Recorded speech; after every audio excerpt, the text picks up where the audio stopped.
सरस्वती गोस्वामी की अनंत कोटि वैष्णव वृंद की नामाचार्य श्री हरिदास ठाकुर की प्रेम से कहो श्री कृष्ण चैतन्य प्रभु नित्यानंद श्री अद्वैत गदाधर श्रीवास आदि गौर भक्त वृंद की श्री श्री राधा कृष्ण गोप गोपिका श्याम कुंड राधा कुंड गिरिराज गोवर्धन की ब्रजभूमि श्री वृंदावन धाम की मथुरापुरी धाम की पुरुषोत्तम क्षेत्र श्री जगन्नाथपुरी धाम की श्री नवद्वीप मायापुर धाम की गंगा मैया की यमुना मैया की भक्ति देवी की श्रीमती तुलसी महारानी की समवेत गौर भक्त वृंद की श्री श्री राधा वृंदावन चंद्र की श्री श्री जगन्नाथ बलदेव सुभद्र मैया की श्री श्री गौर निताय की ग्रंथराज श्रीमद्भागवतम की श्री ध्रुव महाराज की श्री नारद मुनि की निताय गौर प्रेमानंदे.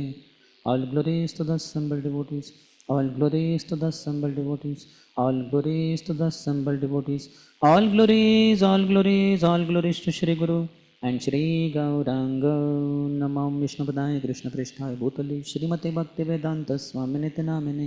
Namaste Saraswati Deve Gauravani Pracharine Nirvishesha Shunyavadi Paschatya Deshatarine. Om Namo Bhagavate Vasudevaya.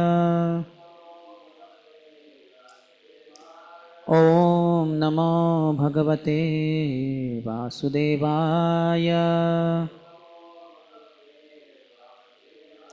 ॐ नमो भगवते वासुदेवाय. ॐ अज्ञानतिमिरन्धस्य ज्ञानाञ्जनशलाकया चक्षुरोन्मिलितं येन तस्मै श्रीगुरवे नमः. श्रीचैतन्य मनोभीष्टं स्थापितं येन भूतले स्वयं रूपः कदा मह्यं ददाति स्वपदान्तिकं.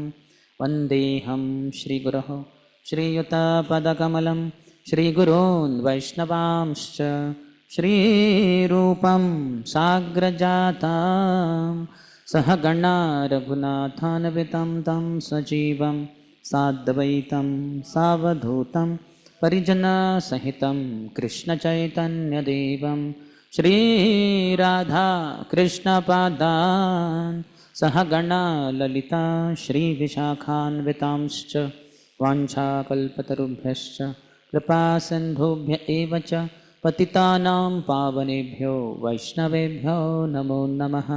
जय श्रीकृष्ण चैतन्य प्रभु Nityanand Shri Advaita Gadadhar श्रीवासादि गौरभक्तवृंद.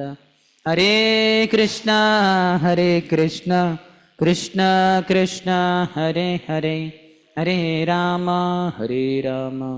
Ram Ram Hare Hare.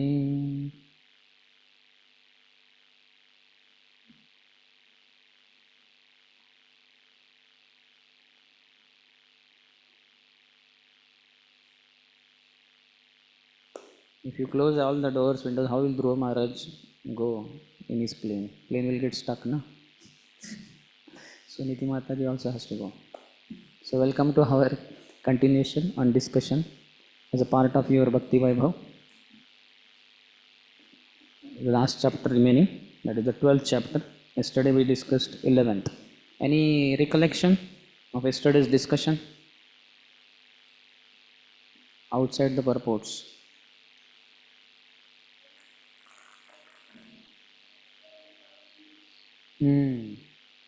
Narayanastra.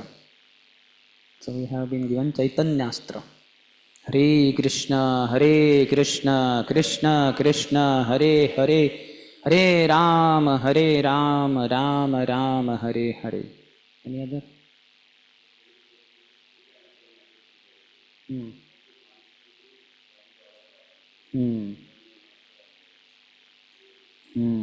Yes. Any other?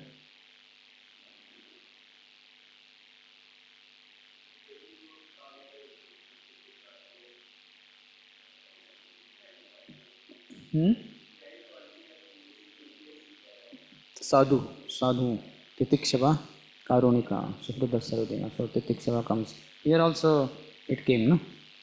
Titikshaya, some word was there. So one should be very tolerant. To the degree we are tolerant, to that degree we are humble. we have any kind of pride, then we think, who is this fellow? How can he do like this? I cannot keep quiet. I will give him a thrashing. It's not physical, maybe verbal. That intolerance shows our lack of humility. So, humility means one should be extremely tolerant. I think Jesus Christ I quoted. No, I did not quote you. How many times one should be forgiven? 7 times?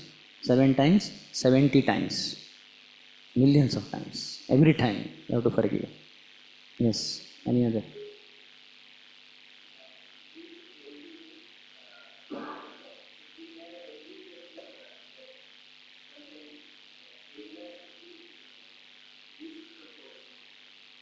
If there is envy in the heart, then the anger will be disproportionate. If the envy is not there, Guru is correcting disciple, that will not be disproportionate anger.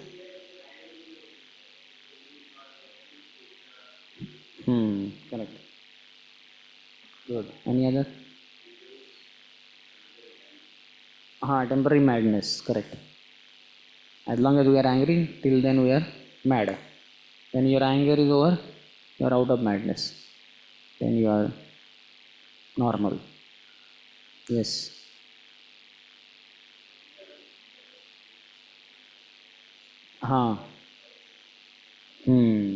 Correct. Achha, that was your point, or? No, okay, take it. Then you tell your.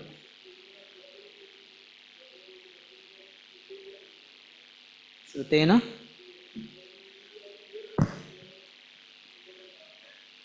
Control our anger. If we are? If we are hearing spiritual subject matter, then we can control anger. You explained it further also. Yes. You have not done. Where are you? You did not give me association. Eno Prabhu Kothana Aila Miss. Okay.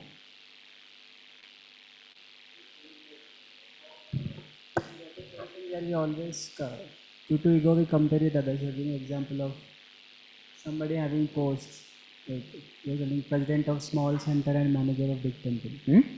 President of somebody is like temple president of small center and manager of big temple. So there is always tendency of thinking who are our friends at the level of position and other things. But you are telling that we can have friendship with any devotee, like you are giving example. We can have friendship with every devotee. Example of Survey Mataji. Although Mata is very elderly, but still, when people meet her, they appreciate her. So, yes. So that irrespective of age difference, continuation with all devotees. Okay. So we'll proceed. In case you have some point, then you can tell. Otherwise, 52 verses are in line. Yes. But this doesn't have so much.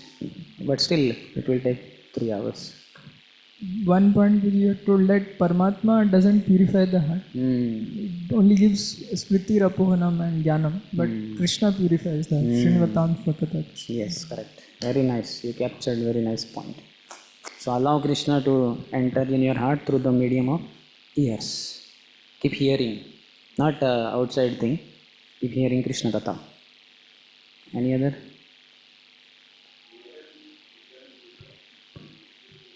One should be eager to get rid of envy in his heart.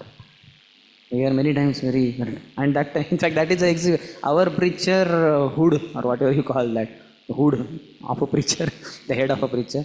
Our preacher hood is, it is out of envy many times. Hey, my equal, he got 5 counsellors, and I have only 2.5. One is below 18. He's major. He's not major, he's minor. And he has got 5. So I also have to do propaganda. Let me go out of NVCC, preach in where? Madhya Pradesh. No, it's all over India. You are all having small areas. I have entire India for me. And when my false ego will increase, then I'll go all over world also. So why is that? So rather than trying to get rid of envy, our preaching is exhibition of our envy. And viewers, how many my viewers? He has got 10,000 viewers. I have only 10 viewers. Like that. So why it is like this? Why is it like this? Let me do something. Let me tell Madhukiran Prabhu. Do advertising of my whatever glories. Like that. Yes. Any other? Okay.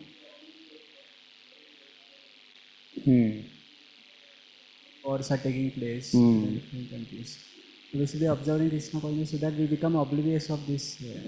Not exactly oblivious in the sense that you should not know only. You will get to know here and then you know. It's a reconfirmed thing. Dukhalayam ashashvatam. It's a horrible place and because of envy people are fighting. So we pray. Intensity is in our own prayers, in our own spiritual life. That, oh Lord, let me be able to help Srila Prabhupada in not exactly stopping these wars, but at least stopping the envy that people have. But there should not be keen interest outside the spiritual life. Oh, what is happening? Oh, really? Israel is Israel and it's in misery. So, what is that? How many got killed? That kind of things is not required. Okay. So, we'll go ahead. Start with the last chapter. This is 12th chapter for this module or whatever. Dhruva Maharaj goes back to Godhead. So, be prepared for send off. Are you ready? Are you ready? Haribol. Are you not? You are not ready. You want Dhruva Maharaj to be with us only. So, Suniti Devi is going. He also will go. He will not stop for you. You have to go behind him to Dhruva Lok. So first 9 verses are about Kuvera offers instructions and benedictions to Dhruva Maharaj. Yesterday we saw that how when he was going on killing yakshas, then Swayambhu Manu appeared and he gave something he spoke. Thus Swayambhu Manu, after giving instruction to Dhruva Maharaj, his grandson, received respectful obeisances from him. Then Lord Manu and the great sages went back to their respective homes. So after Swayambhu Manu left, then Kuvera, he says something. So Maitreya uvacha dhruvam nivrittam pratibudhya vaishasad apetamanyum bhagavan dhaneshwarah tatragatascarana yaksha kinnaraihi samstuyamano nyavadat krutanjalim. The great sage Maitreya said, My dear Vidura, Dhruva Maharaj's anger subsided and he completely ceased killing yakshas. When Kuvera, the most blessed master of the treasury, learned this news, he appeared before Dhruva. While being worshipped by yakshas, kinnaras and charanas, he spoke to Dhruva Maharaj, who stood before him with folded hands. So Chakravarti says the 12th chapter describes how Dhruva received benedictions from Kuvera. This we are saying in 9 slokas. Returned to his own city, worshipped the Lord through sacrifices, and renouncing everything, attained the abode of the Lord in the same body. This Dhruvatila is not Dhruvatila. Dhruva's palace is still there in Kanpur if you go. It's Bittur, around 15 kilometers from our ISKCON temple, which is on Mainavati road. So from there if you go, it's a very nice place. Ganges is also there, which he crossed and eventually went to Vrindavan, Madhuvan. So that place is there. Kind of some structure is also there.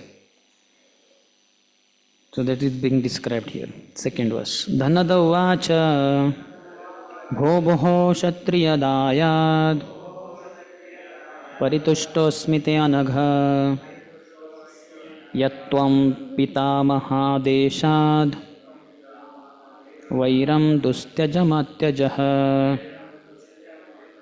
The master of the treasury, Kuvera, said, O sinless son of a Kshatriya, I am very glad to know that under the instruction of your grandfather, you have given up your enmity, although it is very difficult to avoid. I am very pleased with you. So likewise, we also should know, whenever we give up our enmity, arising from envy, with anyone, it is very pleasing to our superiors. Superiors beforehand only have instructed us not to have envy at all.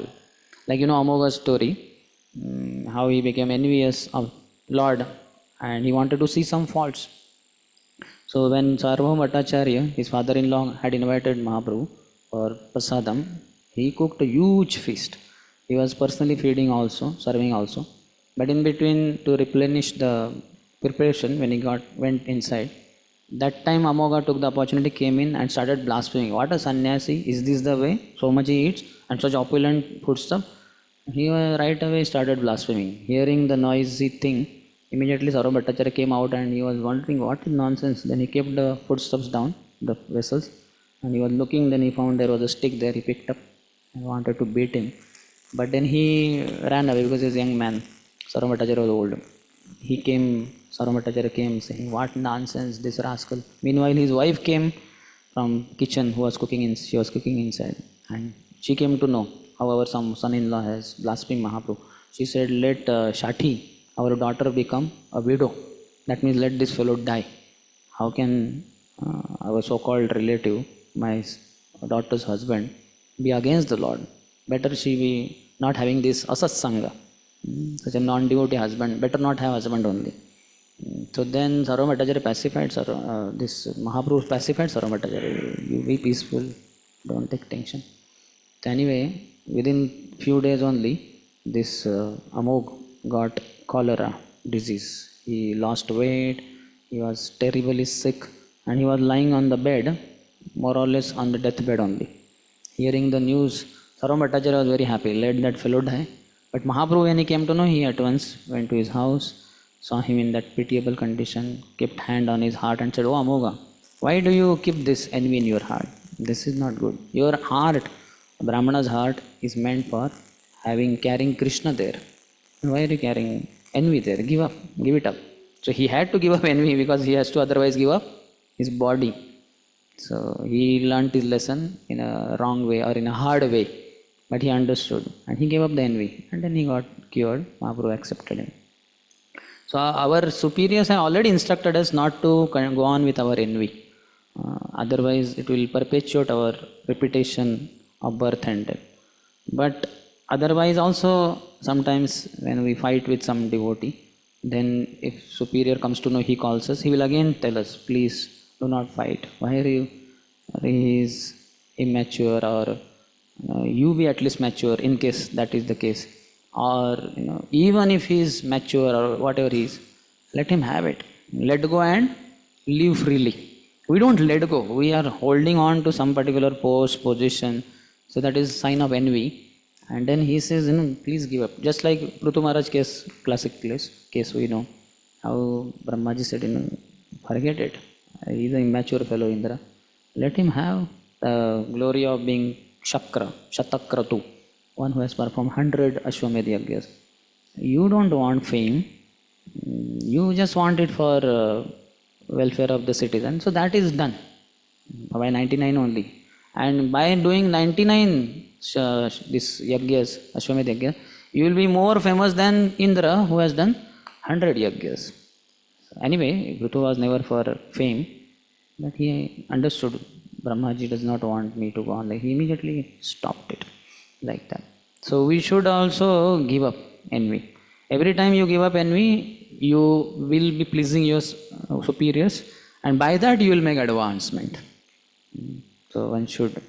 And that is the easy way also of giving up envy, for the pleasure of my superiors. Otherwise, if that pleasure is not kept in the center, then impossible. Forget it. You cannot give up your envy. Envy will increase. Envy will increase. But when we, as yesterday I said, quoting His Holiness Sundarshyam Maharaj, Krishna consciousness means to take oneself out of center and to put Krishna there. To put Krishna there means to put Guru there. To put Guru there means to put superior Vaishnavas there.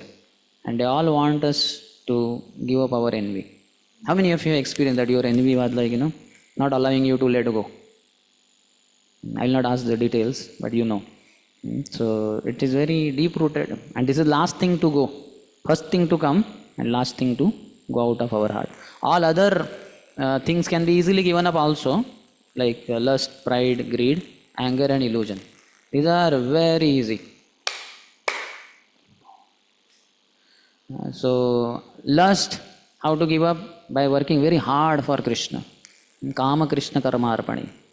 In Shri Prem Bhakti Chandrika, Narottam Das Thakur Mahasaya guides us. Then yesterday we discussed Krodh, Bhakta Dveshi Jane. Those who are envious of Krishna and Vaishnavas become angry on them. in a proper way as per time place. We should know also what does it mean. And then lobha sadhu sange hari katha. The greed for earning money and our increasing our fame can be reduced, removed, evaporated. Just in the association of sadhus, you keep hearing Krishna Katha. When we hear Krishna's glories, then we will not want to have a lot of money and show to others how glorious I am. And then moha, ishta labha vinay. Illusion can be removed by becoming mad by not having Krishna in life or not being able to achieve Krishna. Just like somebody, oh, my son died, how can I survive? So I have not got Krishna. Shunyaitam jagat sarvam Govinda virahena me. How can I live without Govinda? So that kind of aspiration, that kind of longing, that kind of spiritual illusion will get one out of material illusion. And then which remain? Kam, Krodh, Lobh, Moha, Mada. Mada Krishna Gunagani. The pride. In pride we tell our glories. You know what I did yesterday or 10 years back. But glorify Krishna. Krishna Gunagani. Krishna's qualities. So that way your pride will go away. Krishna is so glorious. Krishna is so glorious. And myself, no, I am just trying to be Krishna conscious. Otherwise, if you don't glorify Krishna, you will glorify yourself only. Bound to happen. Glorification is must. If we don't glorify Krishna, we will glorify ourselves. How many of you have found that? Yes. That's why we should be always engaged in preaching activities. Any kind of preaching activity, we are glorifying. Harinam Sankirtan directly Hare Krishna, Krishna Krishna, Hare Hare, Hare Rama, Rama Rama, Hare. So directly glorifying Radha and Krishna. Not that, otherwise, we cannot sing there our own glories. I cannot say Sundarshyam Prabhu ki chai, Sundarshyam Prabhu ki chai. People will slap me. First our Sankirtan party only will purify me there on the street. And then the outside people also, they also understand Krishna should be glorified. So that is how it is. So one should be very engaged. Our book distribution, so many glories of Krishna are told in the book. Now you cannot speak everything. You speak few things there. So in this book, this is told, that is told. Basically, it's all glories of Krishna only that are told. So you give him the book and he keeps reading it, and you also, that we keep glorifying. Or you give prasad to others. So it is the Uchchista of the Lord, not our own Uchchista. So like that, any preaching activity you do, you are glorifying Krishna. And to the degree we reduce this, or we don't get engaged in this preaching activities, finished. You will start doing your own propaganda. How glorious I am, see me, see my beauty. Because of me, it happened, that happened.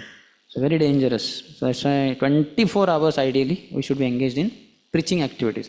As I said, preaching activities, any kind of, basically preaching is very simple.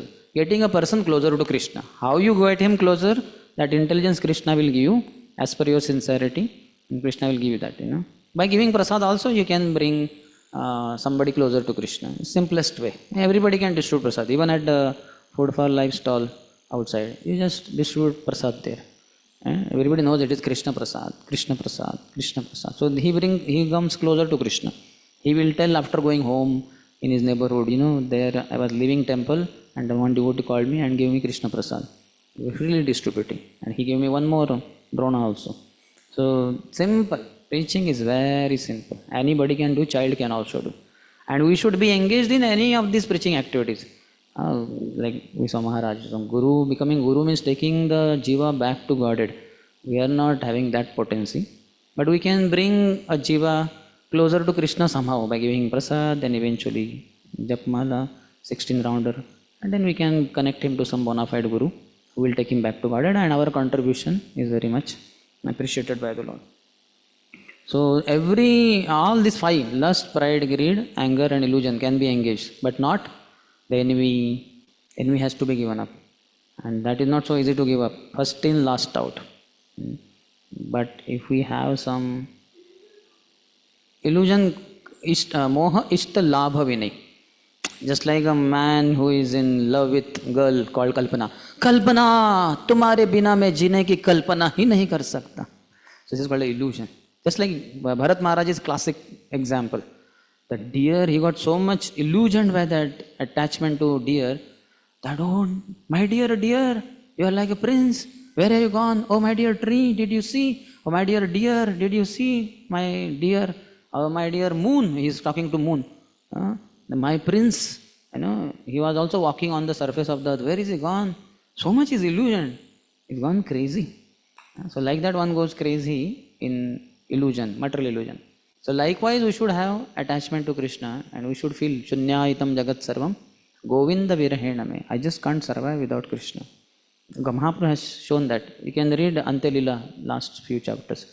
How Mahaprabhu, that is basically Radharani, in separation from Krishna, completely getting illusion. This is spiritual illusion. This is nice. This is required. Without this spiritual illusion, we will be overpowered by material illusion.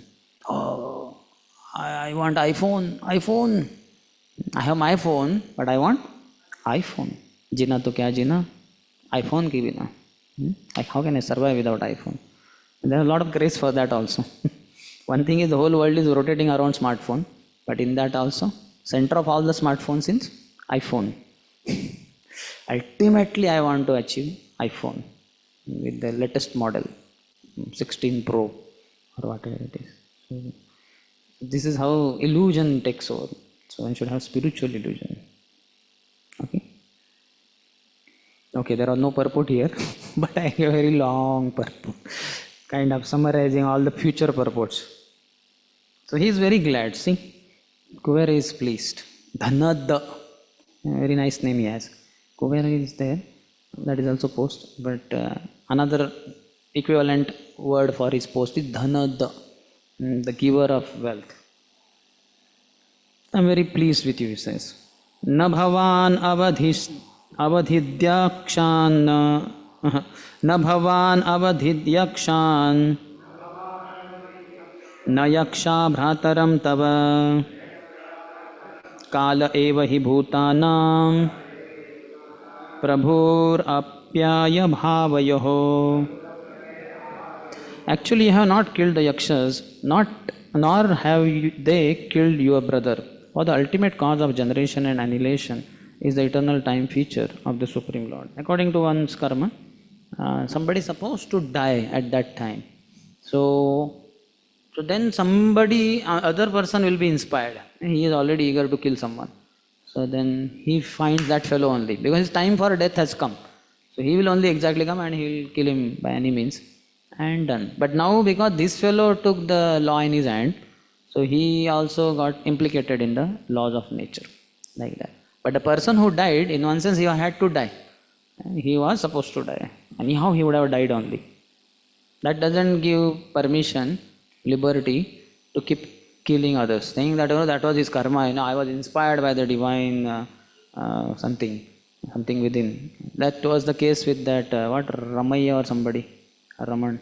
In Bombay there was a case, that fellow became mad or something, and people, on footpath people were sleeping, poor people. He took a stone and hit them all and killed them.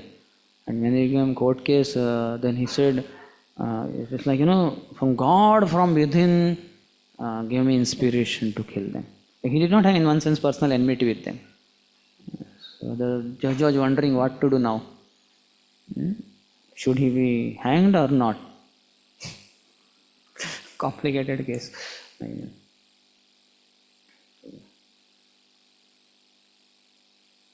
Fourth one. Aham tvamitya parthadhira jnanat purushasya hi ajnanat purushasya hi swapni va bhatya tadhadyat yaya bandha viparyayo. English is very easy to read, but Sanskrit splitting may go wrong. Misidentification of oneself and others as I and you on the basis of the bodily concept of life is a product of ignorance. This bodily concept is the cause of repeated birth and death, and it makes us go on continuously in material existence. Yesterday we quoted that, what is that? Ayam nijo paro vetti gadana lagu chetasam udara charitanam tu vasudhaiva kutumbakam. So because of small-mindedness, basically bodily concept of life. Bodily concept of life makes us narrow-minded, and our true knowledge, spiritual understanding makes us very broad-minded. Mahatmanastu mam partha, daivim prakriti mashrita. So, such a person who has taken shelter of internal potency of the Lord, bhajanti ananya manaso, he worships the Lord with undivided attention. Yatvamam bhuttadimavayam, knowing me to be the original and inexhaustible. But this does not exclude the jivas who are children of Krishna. Not that he is Mahatma, he is undivided, with undivided attention he is worshipping the Lord and he hates all the living entities. No. He sees all living entities are Krishna's children. I quoted 4.35. So Krishna said, they are mine. They are my parts and parcels. So they belong to me. They are my children. So one sees them all in connection with Krishna, and thus is very broad-minded. He never neglects any living entity. He knows they are all children of Krishna. Because I love Krishna and Krishna loves them, obviously I love them also. A loves B, B loves C, so he has to love C also. You love your boss, boss loves his son, so you have to love his son also. If you say hell with this child and you slap him, boss will be very angry. And you may say, but that was outside the college of this company. You say, no, what nonsense, what outside of company. For me, my son is everything. And you slapped him, he'll be very angry. So we should not be narrow-minded, small-minded by excluding the jivas from Krishna. This Nameruchi, Vaishnava Seva, Jivadaya, all three are one thing only. What is it? Krishna Prem. How much you have developed love for Krishna can be seen in Nameruchi, Vaishnava Seva and Jivadaya. When it comes to holy name, as much as taste you have, that much Krishna Prem you have. When it comes to other Vaishnavas, as much as you are eager to serve them and you render service, to that degree you have love for Krishna. And as when it comes to other jivas, how much you are compassionate to them, that much you have Krishna Prem. It's all three same only. But exhibition is based on who is in front. When holy name Krishna is in front, you have test. When Vaishnavas are in front of you, you are their servant, you want to serve them. When jivas are in front of you, then you are compassionate. You give them prasad, you talk to them nicely, tell Hare Krishna, something. As per children are there, okay, Hare Krishna, or prasad, like that. Some very elderly man, scholarly person, so you can preach to him, he can understand philosophy also. So all three are nothing but Krishna Prem. Many times in the morning we say, na, it is also an offense to be inattentive while chanting. Every devotee who claims to be a Vaishnava must carefully guard against all these offenses in order to quickly achieve the desired success.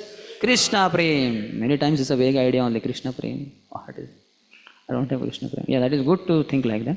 But it is very simple. These three things are nothing but Krishna Prem only.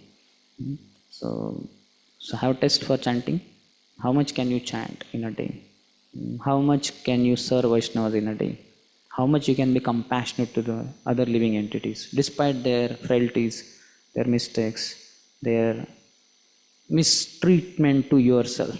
That's why preaching is very good. When you go out, people say, hey, rascal, why are you coming here? Get lost. Yeah. Say or not. They will say or not. They will say. Many may not say in India, but somebody will say. Because Krishna wants to test you also. How much Krishna Prem you have developed. Morning you very loudly said, success, Krishna Prem. But daytime you reveal no Krishna Prem or hardly any Krishna Prem. So, it's very easy to understand how much Krishna Prem I have developed. Through any of these three things. All three are, it's all proportional. So that's why our preaching also, if you have great zeal for preaching, that means you have a lot of compassion for jivas, and you don't have taste for holy name, no, there is a flaw there. Maybe you are preaching your own false ego. Because while chanting holy name, you are miserable. And similarly, when Vaishnavas come, you are so offensive to them. What nonsense this fellow? इसको तो आँख ही नोच लूँगा मैं. हर बार घूरता है मुझे. घूरता क्या है? आपको किसने बताया कि घूरता है? Who told you that he is staring at you? But our own false ego, frustrated false ego. In ignorance we have frustrated false ego. In passion we have inflated false ego. Both are false ego only. So we are frustrated. What nonsense here, this is not good. So this is your false ego, which is frustrated. And some other time, I got this. This is inflated false ego. This is again false ego. If you have true ego, by the grace of the Lord, I was blessed to be able to render this service, to distribute books, to bring these souls to Krishna's lotus feet, or whatever, a number of things, successes, so-called successes. And as far as failures, I'm such a culprit rascal. Failure was bound to happen. But surprisingly, Krishna uses this rascal also. He doesn't kick me out. That is Krishna's mercy, Guru's mercy, Vaishnava's mercy. I'm so blessed, surrounded by such compassionate Vaishnavas. Like that. So spiritual life is very deep, very easy, but very deep. As Prabhupada said, Krishna consciousness is very easy. Process is very simple. Application is very difficult. What? It's very simple. Chant. Chanting is the end all and be all. Taramadde sarvasreshta nama sankirtan niraparada nama laile pabe premadan. What you have to do? Like if let's say spiritual practice means, spiritual perfection means, all of us have to jump from all these windows, and after reaching on the ground, wherever you land, from there you run to the terrace of that guest house, Kamal Nayan Bajaj guest house, and from there you jump from terrace. And as you land on the ground, then you jump, we run, and then you go to temple hall top, terrace, and from there you jump. If this was the perfection in your spiritual practice, how many of us would reach perfection? First, I will be reaching crematorium. First, from here only you jump, end of the whole thing. So how difficult process, isn't it? If this is the spiritual practice, yes or not? Jumping from all these buildings. And then once you are done with these 3 buildings, then you have to go to skyscraper, and then eventually Barsana. And then the ultimatum is from Gagan Unnati. From there you have to jump. I think nobody will be able to reach Gagan Unnati. He will be able to reach Bhumigat Sthiti. Not Gagan Unnati, Bhumigat Sthiti. Like that. So it is so easy. Chant Hare Krishna. What is it? Tongue. For us as human being, our tongue can always vibrate. Hare Krishna, Krishna Krishna, Hare Hare, Hare Ram, Hare Ram, Ram Ram. But we all know how it becomes difficult. पानी P लेता हूँ. पानी पीने के बाद भी गला सूखा ही हुआ है. इतना तो पिया पानी. गला क्यों सूखा? गला नहीं, मेरा हृदय ही सूखा है. Heart is not ready for Krishna. Krishna is dry. No, Krishna is not dry. What something is dry. I don't know what is dry. So, you see, process is very simple. But we make it highly complex because we are engineers, no? Technicians. So, technicians use all techniques to make it highly complex. Are engineers famous for making very simple machines or very complicated machines? Very complicated machines. So I have to prove that I am Kshudra, a technician, an engineer, and I'll make the whole Krishna conscious simple process so complex that I myself will be miserable while practicing this Krishna consciousness. And I'll propagate also to others. Arey, it's very horrible. मेरा जीवन बर्बाद हो गया और तेरा भी जीवन बर्बाद करके ही छोड़ूंगा, तभी मजा आएगा. नहीं तो क्या चैंटिंग में तो मजा है नहीं. So, हाँ, इसलिए प्रीचिंग करना है. इसको ब्रह्मचारी बनाना है. I became miserable by becoming ब्रह्मचारी. तो इसका भी जीवन बर्बाद करके इसको ब्रह्मचारी बना के इसको सुपर बर्बाद कर दूंगा मैं, तभी कुछ मजा आएगा. नहीं तो क्या ऐसे चैंटिंग में मजा नहीं, ये वैष्णव की सेवा में मजा नहीं. वैष्णव के पाँव खींचने में बहुत मजा आता है. Like who, I'm a Chinese, who, Mr. Who. One who was not enough. They have other names. Chinese have names. Mr. Ha, Mr. Who, Mr. Hey, or whatever that is. Only one alphabet kind of. So one should not be like that. One should truly enjoy spiritual life. But if we get rid of false ego, then it is very enjoyable. It will come ahead also. So misidentification of oneself as and others as and you, bodily concept of life. So he says, one devotee said, when common interest takes priority, our bodily concept goes in the background. Common interest. So all our acharyas, their common interest is, let all jivas get this Krishna Bhakti. So for that common interest when we are working for, then your own bodily conception, it will evaporate. Not even any trace of that will be visible to anyone, including you yourself. So one should take wholehearted participation in this preaching moment. Then bodily concept of life will go away. In purport, Prabhupada says the conception of I and you, aham tvam, as separate from each other is due to our forgetfulness of our eternal relationship with the Supreme Personality of Godhead. The Supreme Person Krishna is the central point, and all of us are his parts and parcels, just as hands and legs are parts and parcels of the whole body. When we actually come to this understanding of being eternally related to the Supreme Lord, this distinction, which is based on the bodily concept of life, cannot exist. The same example can be cited here with the hand is the hand and the leg is the leg, but when both of them engage in the service of the whole body, there is no such distinction as hands and legs, for all of them belong to the whole body. We don't differentiate in our own body. Any prasadam we go, so forget about that stomach. We walk, so legs undergo some trouble, and by that hunger may also increase. And then we go and we take prasadam in the plate, and we put it inside. So all senses are cooperatively engaged. No, there is no conflict only in any of the senses. But unfortunately, in life we have a big conflict because we don't work for Krishna's interest, Guru's interest. And then bodily concept of life takes over, and then so much I and you, this only predominates, and so many fights then. Ahead, towards the end, he says, as soon as the living entity thinks that he is independent, his conditional material existence begins. So Prabhupada on the Juhu beach, when he was going for morning walk, and he found the stray dogs there, then he said, just see how miserable these stray dogs are. Anytime anybody will pick up some stone or stick and beat them like anything. Or if not, Indians also kick dogs. How many of you seen dog getting kicked?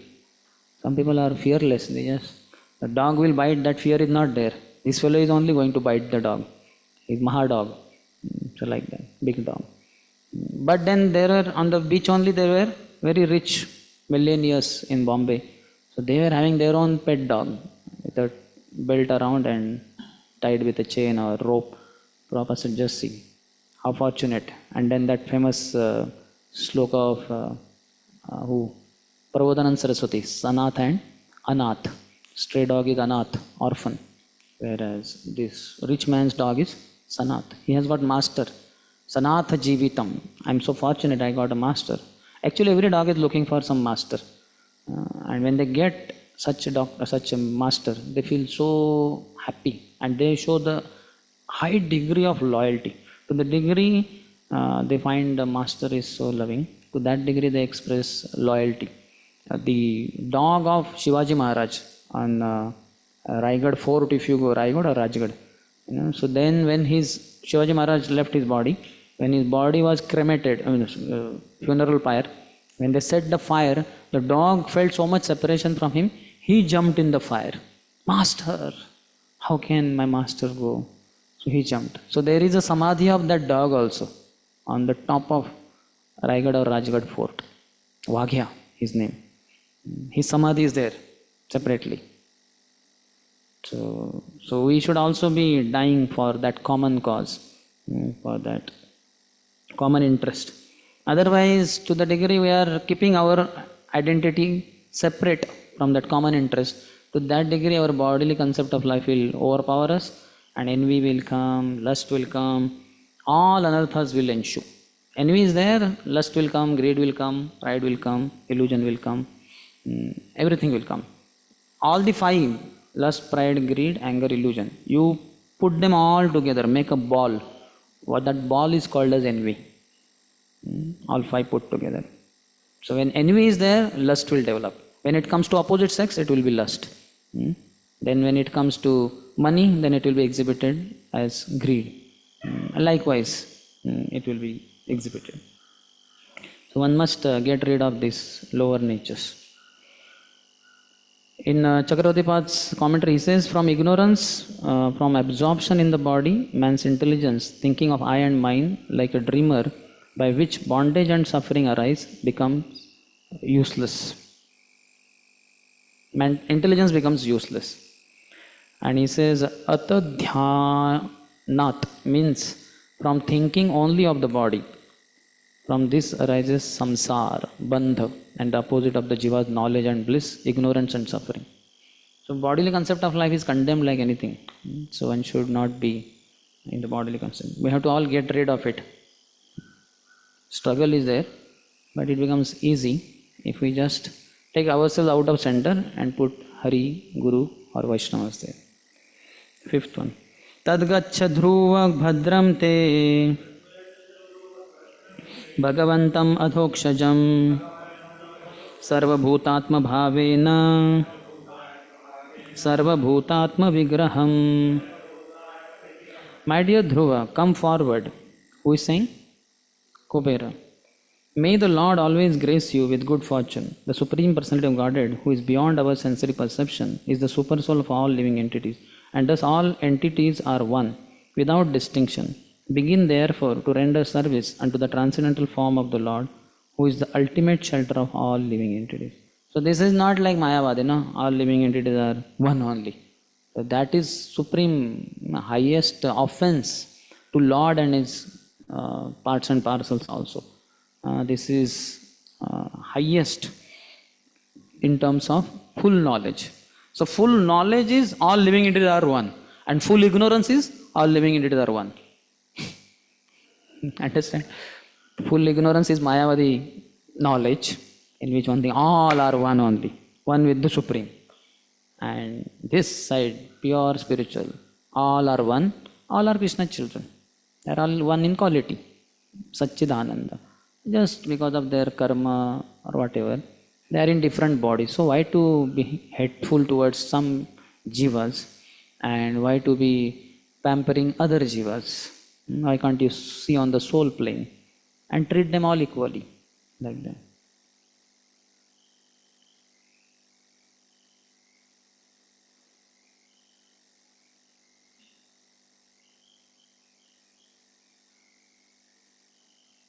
Sixth one. Bhajasva bhajaniyangrim abhavaya bhavashidam yuktam virahitam shaktya gunamayatma mayaya. Engage yourself fully, therefore, in the devotional service of the Lord, for only He can deliver us from this entanglement of materialistic existence. Although the Lord is attached to His material potency, He is aloof from her activities. Everything in this material world is happening by the inconceivable potency of the Supreme Personality of Godhead. So Krishna says, Bhinna me prakritir ashtada. These are all my separated energy, this material energy. So Prabhupada gave example, like one lady, he told, you may be very beautiful, but your stool is not beautiful. So stool is our separated energy, it separates from body, and then we are not attached to it. It came from our body only, but it is separated. Hare Krishna. Prabhupada in purport says, devotional service cannot be rendered to the impersonal Brahman feature of the Supreme Personality of Godhead. Because service means two people have to be there, one master and one servant. But in impersonalism, one thinks oneself one with the master.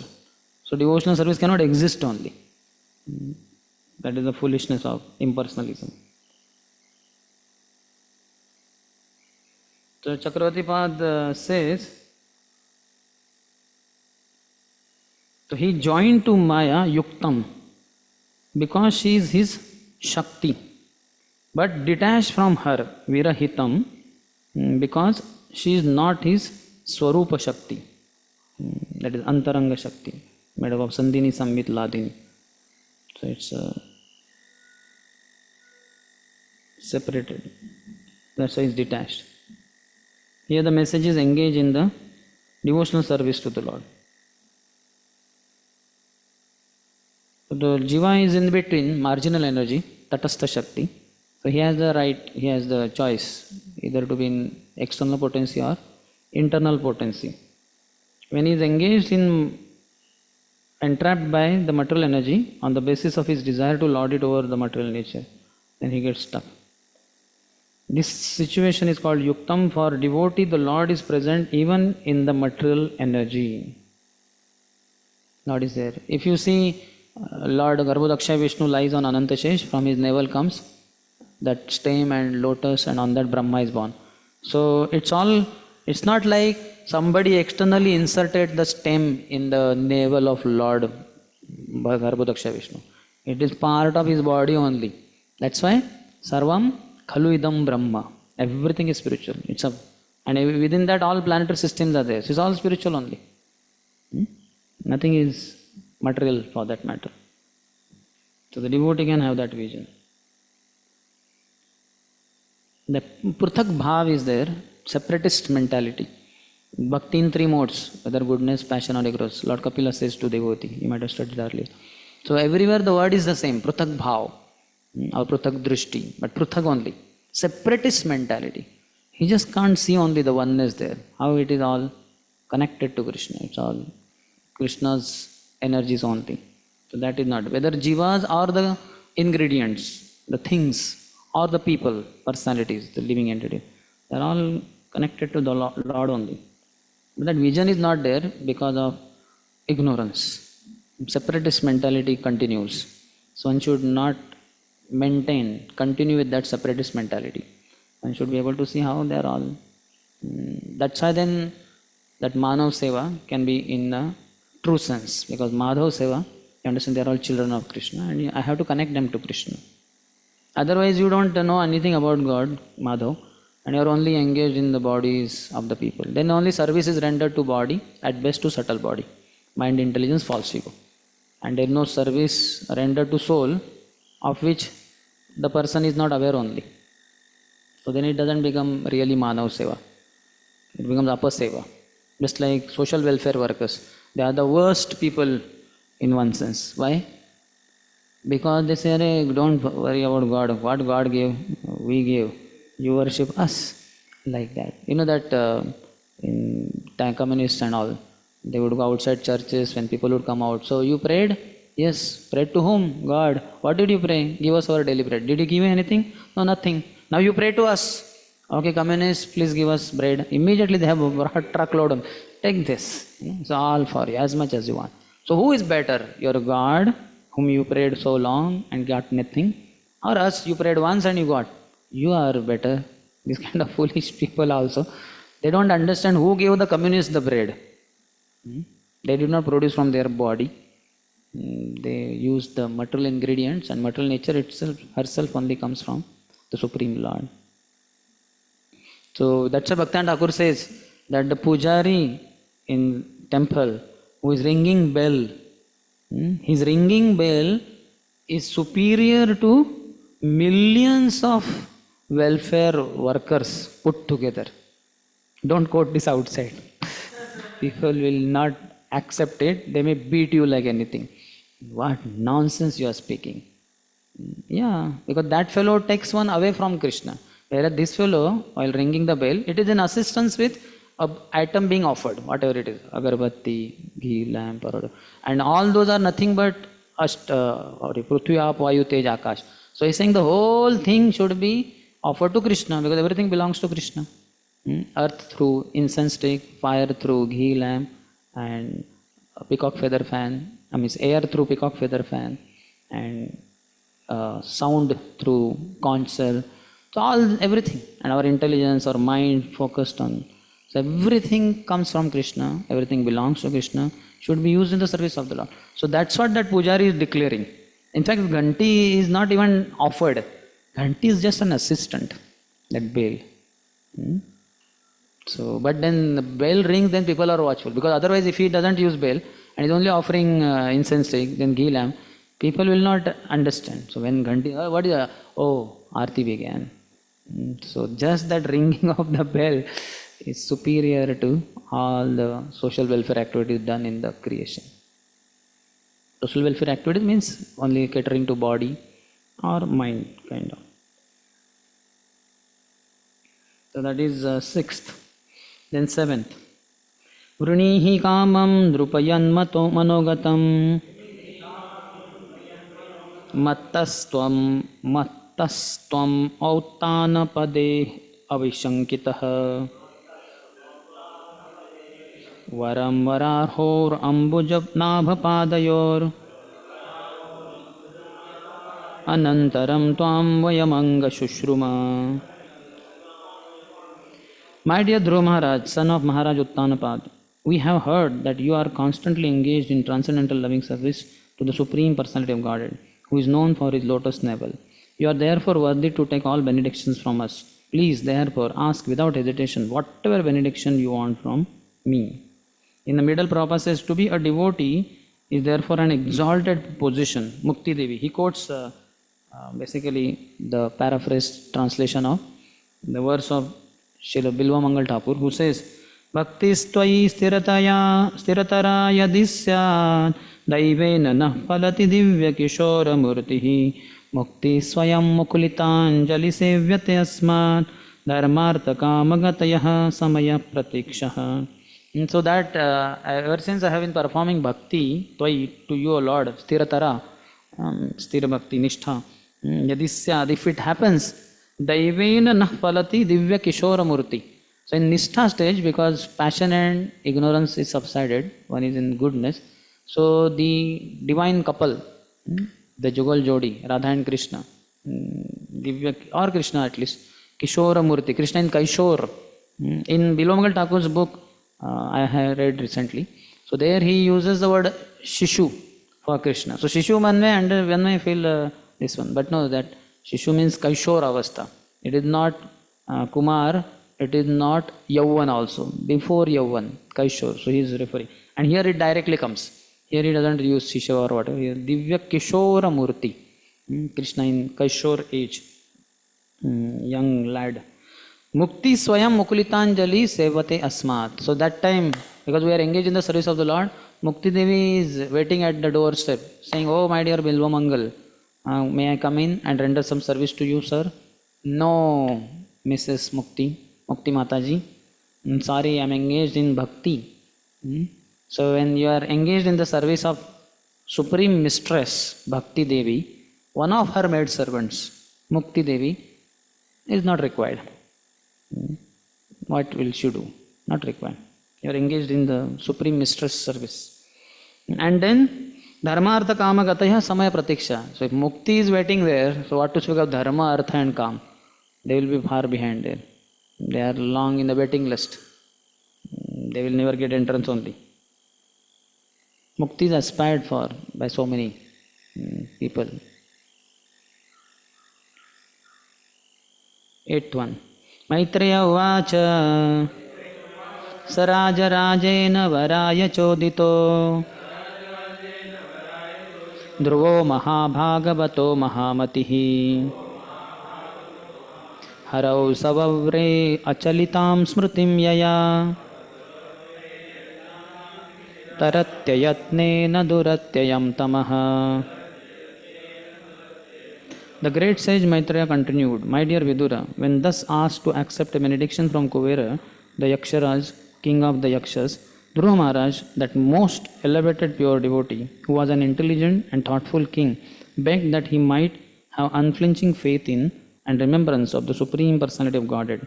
For thus a person can cross over the ocean of nescience very easily, although it is very difficult for others to cross. So Nitya Smaran is asking, Achalitam Smriti, undisturbed, Harau of Hari. In the middle of the purport, Prabhupada says, yogis endeavor to control the senses, but for a devotee, controlling the senses is no difficulty at all. Damn easy thing. Yes or not? Getting madly attracted by prasad is the complete sense control. Your material senses are not. All my senses are fully devoted to Krishna and Krishna only. And the greatest devotee is my stomach, Pet Prabhu. He doesn't accept anything but prasad, and if possible, Mahaprasad, and if possible, in Mahamatra. Such a great devotee. No matter how much ever Krishna comes, he is not satisfied only.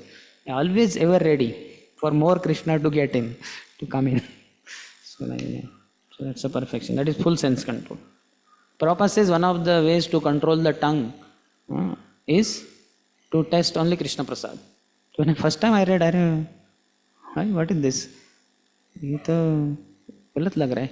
Means my logical intelligence was thinking, if I take prasad, I will go uncontrolled. How will I control my tongue? But if you see, prasadam is not all the time available. If you go out preaching, traveling, and your prasadam was less somehow, it fell short, or somehow by mistake dal fell down, something like that. So now you are left with less quantity and you are satisfied with that. You at best you may purchase some apple, some fruit, which is very simple prasad. Generally our journey prasad means gajar ka halwa. Once I was traveling to, I don't know where, Dharwad or somewhere.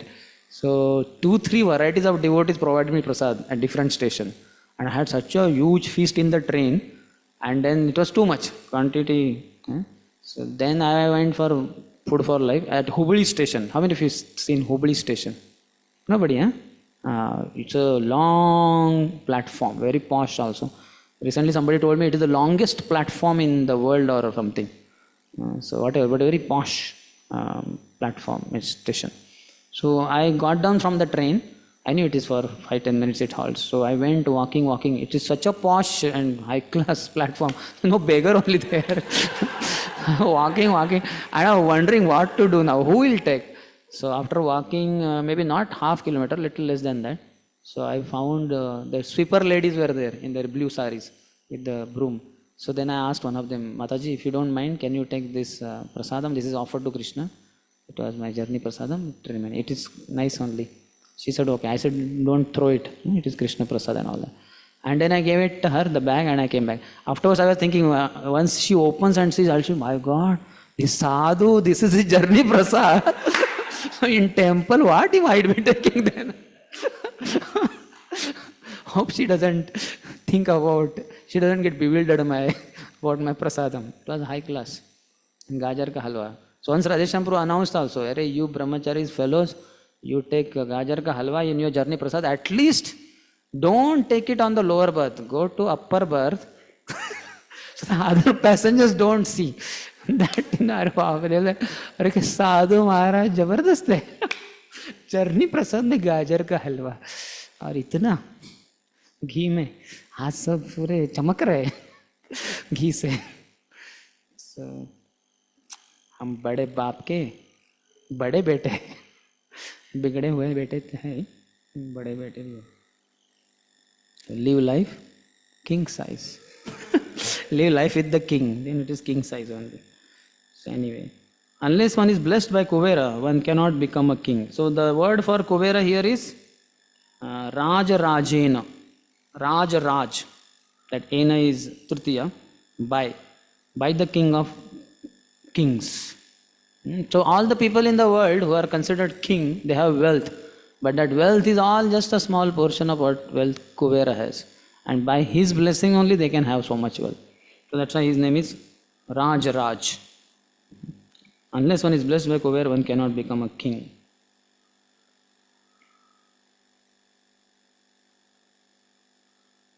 So next 9th. Tasya pritena manasa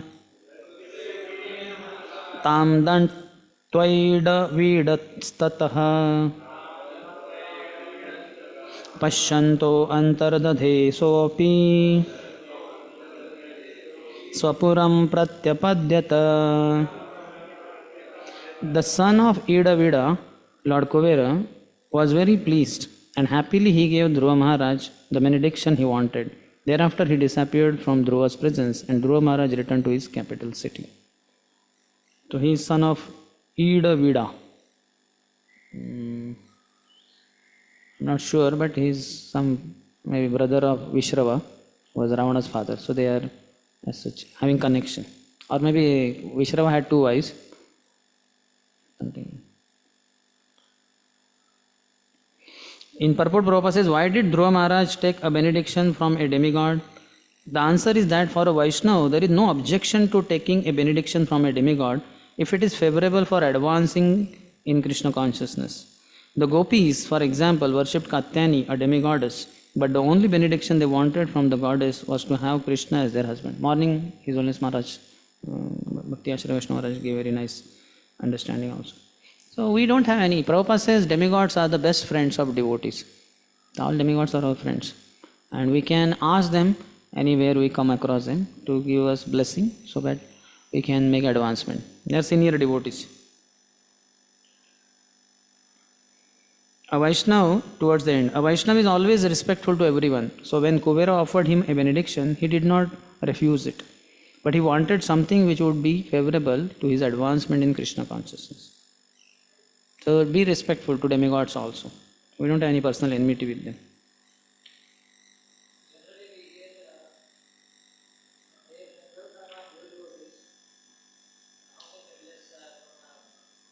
How can they bless? Dhruva Maharaj, when he's asking for Achala Bhakti and unalloyed devotional service. When the materialistic people approach demigods, they have that other side. They have to do that. Just like sometimes people will ask you also, no? Prabhu, could you please, sir, could you see my hand also, palm?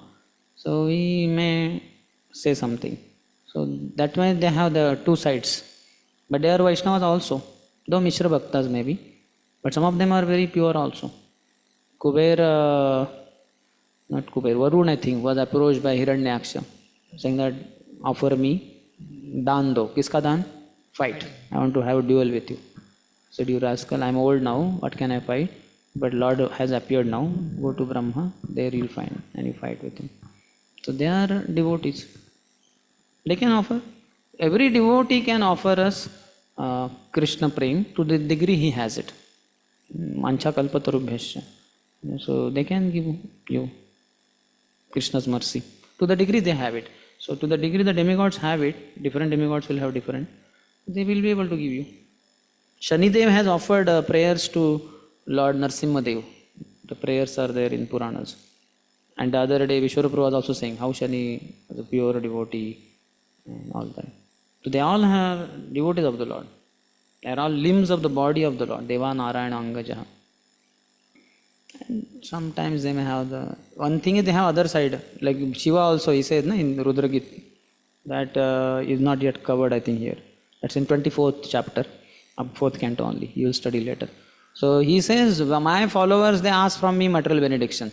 And I give them, and that is called as Sakapata Krupa. But I am more pleased with the devotees of Lord Krishna, because they don't ask for any material benediction. So I am more pleased with Krishna's devotees than my own followers. So they all have this side also. So other side, Vaishnava means what you call Saragrahi. So we should accept the essence of the nice point. Vaishnavera guna desha, Vaishnavera guna grahi, na dekha ye dosh, kayamana vakya kare, Vaishnava santosh. Haridas Pandit's topmost quality. Srila Krishna's Kaviraj Goswami reveals. Vaishnavera guna grahi. He accepts all the nice qualities of devotees. Na dekha ye dosh. He doesn't see their faults.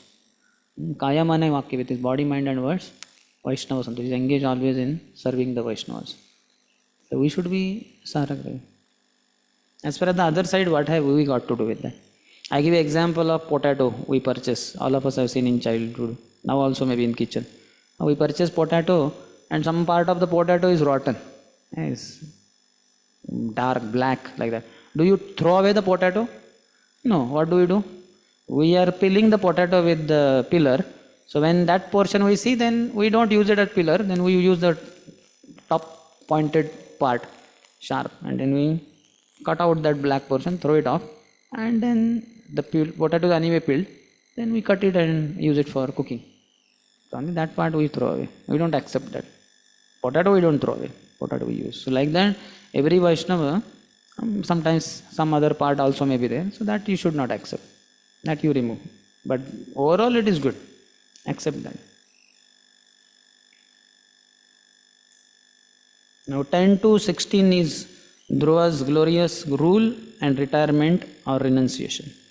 Atha yajata yaggesham Kratubhir bhuri dakshinaihi Dravya kriya devatanam Karma phala pradam. As long as he remained at home, Dhruva Maharaj performed many great ceremonial sacrifices in order to please the enjoyer of all sacrifices, the Supreme Personality of Godhead.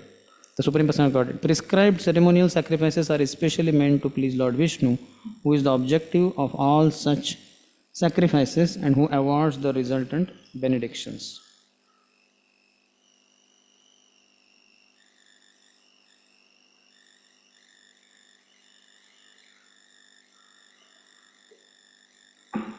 All these devotee kings, Rajarshis, you can see how they would perform their duties very wonderfully. What they would all have Krishna as the center of all the activities. In the third paragraph, Prabhupada said, Dhruva Maharaj, as an ideal king, practically emptied his treasury by giving charity. How much he gave? Then he talks about monarchy or democracy. Then in that paragraph, 10-15 lines later, he says, any householder, regardless of his position, can perform this Sankirtan Yajna without expenditure. Dhruva was Rajarsi, emperor rather. And our householders, they will not be so rich. But for them, they don't have to perform those kind of fire sacrifices in which unlimited wealth could have been offered. Here, this Sankirtan Yajna for Kali Yuga is very simple. Just chant Hare Krishna, Krishna Krishna, Hare Hare, Hare Rama, Rama Rama, Hare Hare. No expenditure whatsoever. One may say for Murdang Kartal we need money. No, you don't need Murdang Kartal also. You can just clap hands. This is Kartal. Kar means hand, Tal means clap, like that. So, yeah. Hare Krishna, Krishna Krishna, Hare Hare, Hare Rama, Rama Rama, Hare Hare. So simple.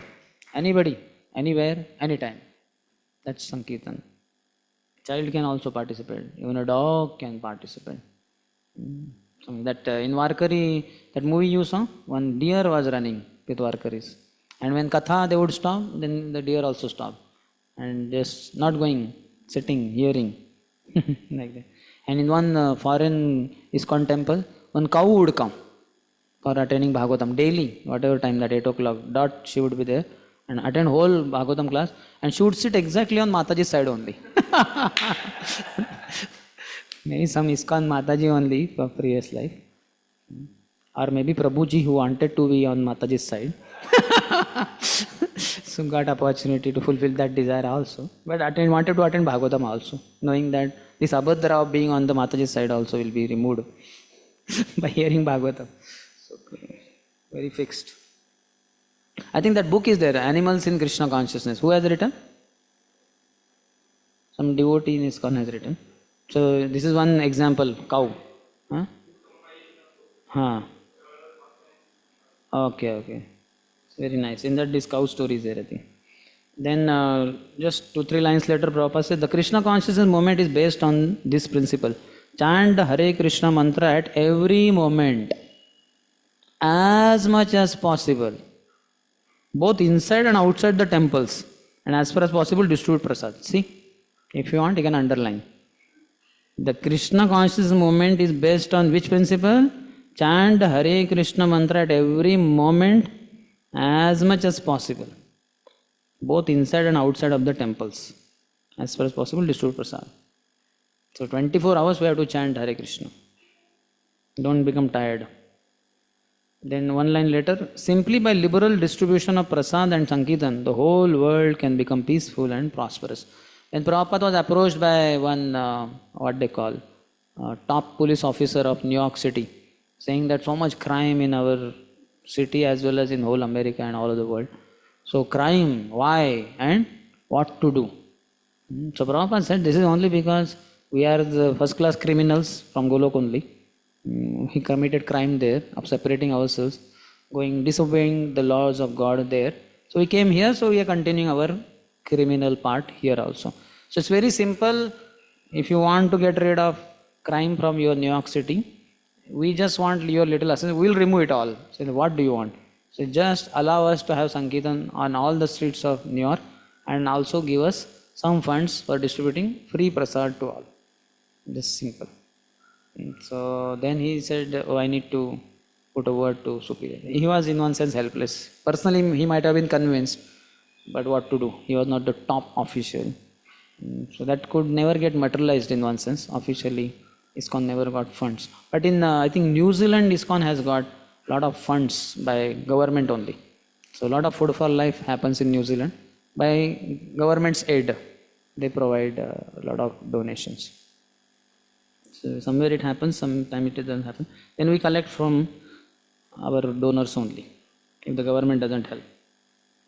So only two things we have to do: Sankirtan and Prasad distribution.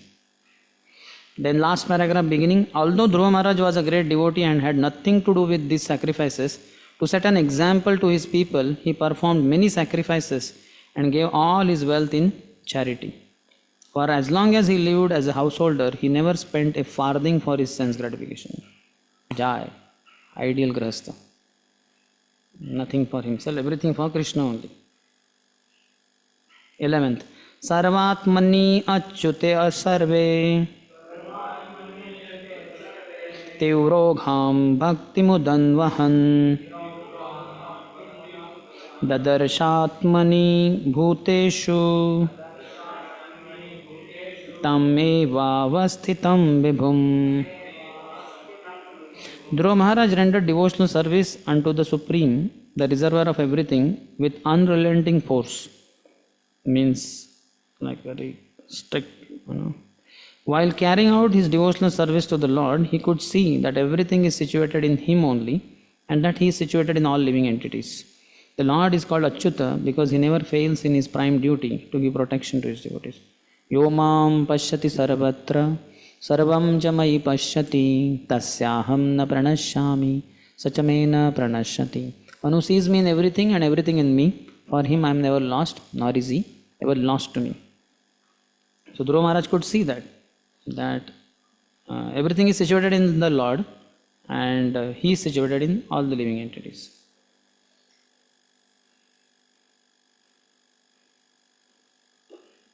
Twelfth, Tamevam Shila Sampannam. Just 1 minute. The last Chakravartipad says, by power of his mature meditation, he saw the Lord within his heart, Atmani, and externally in all beings. He could perceive Paramatma in heart and externally in all beings also, Lord is there.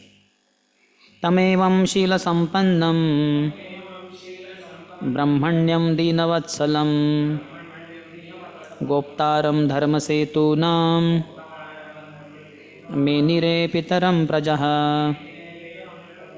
Dhruva Maharaj was endowed with all godly qualities. He was very respectful to the devotees of the Supreme Lord and very kind to the poor and innocent, and he protected religious principles. With all these qualifications, he was considered to be the direct father of all the citizens. In the first paragraph towards the end, he says, as a child depending on the able father is completely satisfied, so the citizens of the state, being protected by the state or the king, should remain satisfied in every respect. And second paragraph middle, the administrators simply sit in their administrative posts and say no to every request as if they were paid to say no to the citizens. Contrast how the bygone ages, the kings would be giving their whole existence in the service of their citizen, whereas in the current modern day scenario, how the administrators, whatever the citizens request, no, that is not possible, no, as if they are paid salary for saying no only. Sarcastic remark, very high quality, high class. Chakravarti, this is 13, chalo. Shatrimsh dvarsha sahastram shasasashiti mandalam bhogaihi punyakshayam kurvan abhogair ashubhakshayam. Dhruva Maharaj ruled over this planet for 36,000 years. He diminished the reactions of pious activities by enjoyment, and by practicing austerities, he diminished inauspicious reactions. Towards the end, Prabhupada says, 4-5 lines before, a devotee is not concerned with enjoyment or distress, he simply desires to execute devotional service. Ahituki apratihata. And Chakravartipad says, desiring to destroy sinful reactions by vratas and destroying pious reactions by enjoyment, Dhruva ruled for 36,000 years. However, this desire to destroy reactions is exhibited out of humility Actually, he did not have any pious or sinful reactions since he had developed prema.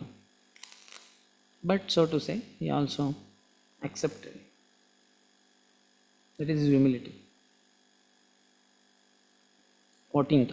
Evam bahusavam kalam Mahatma Vichalendriyah Trivargopayikam Nitva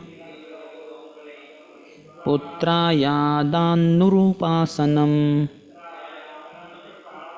The self-controlled great soul Dhruva Maharaj thus passed many years favorably executing three kinds of worldly activities, namely religiosity, economic development and satisfaction of all material desires, dharma, artha, kam. Thereafter he handed over the charge of the royal throne to his son. In the middle of the purport, Prabhupada says, in other words, he remained self-controlled. He performed his duties perfectly according to the materialistic way. That is the way of behavior of great devotees. Mahaprabhu had guided Raghunath Das Goswami Prabhupada quotes that be like a pound shilling man. That means having great interest in worldly earning. But internally, you lead Krishna conscious life. Externally, go on with these things.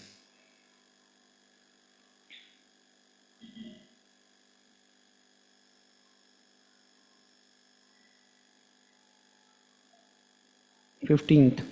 Manyamana idam vishwam maya rachitamatmani avidya rachita swapna Gandharva Nagaropamam.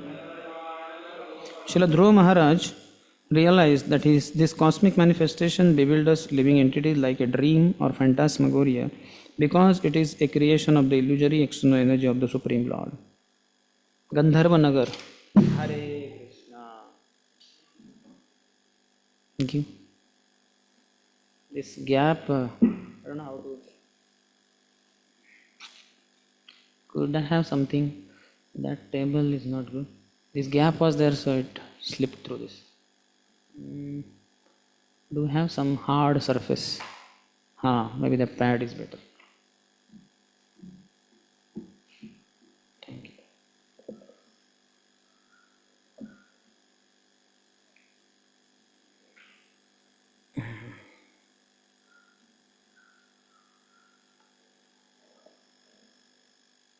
I think better this way, otherwise this will also slip. This is longer side. Where were we?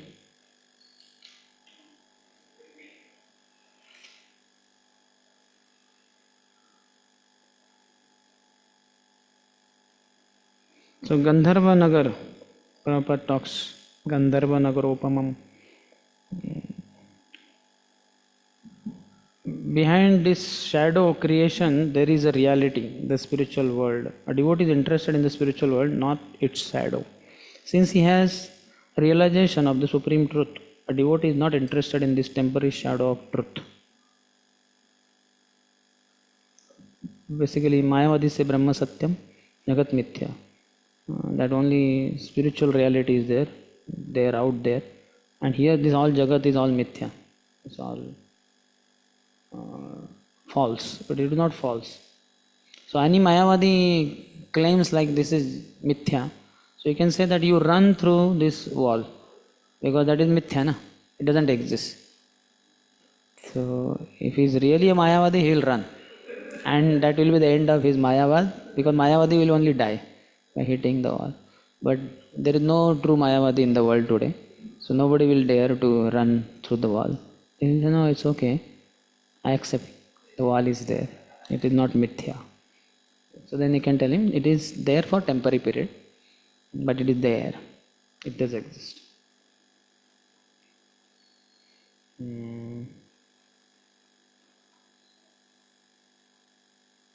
So one devotee was saying that how we should perform devotional service. Devotional service should be like breathing.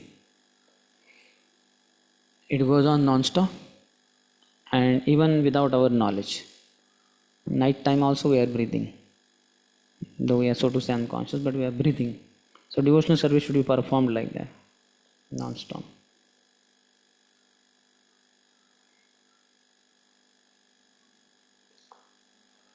15th. Manyamana idam vishwam. No, that we saw. Sorry, 16th. Okay, in the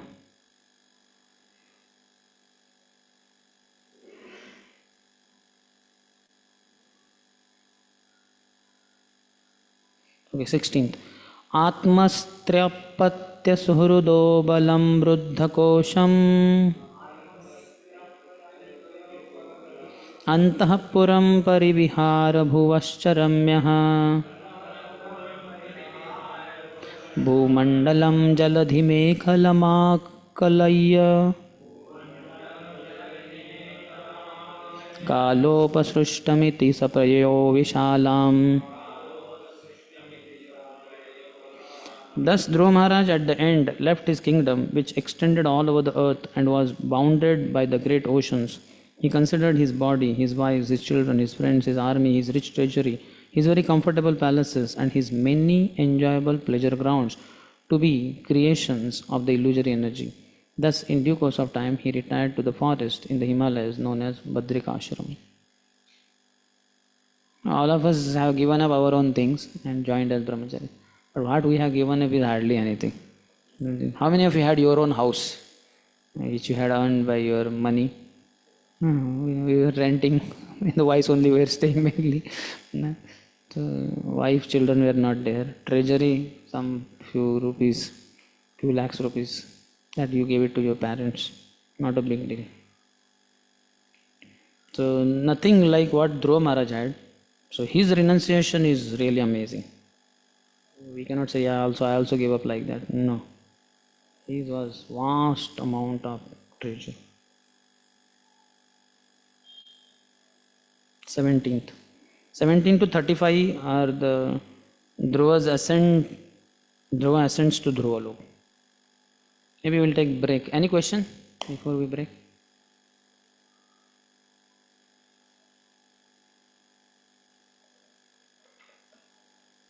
No question. So we'll take a break for 10 minutes, then we'll continue. Hare Krishna.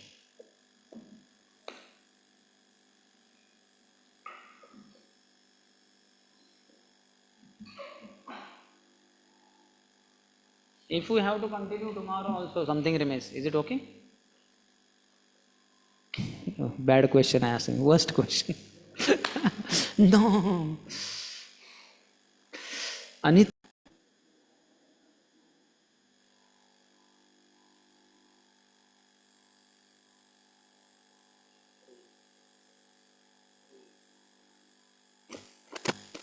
Hare Krishna.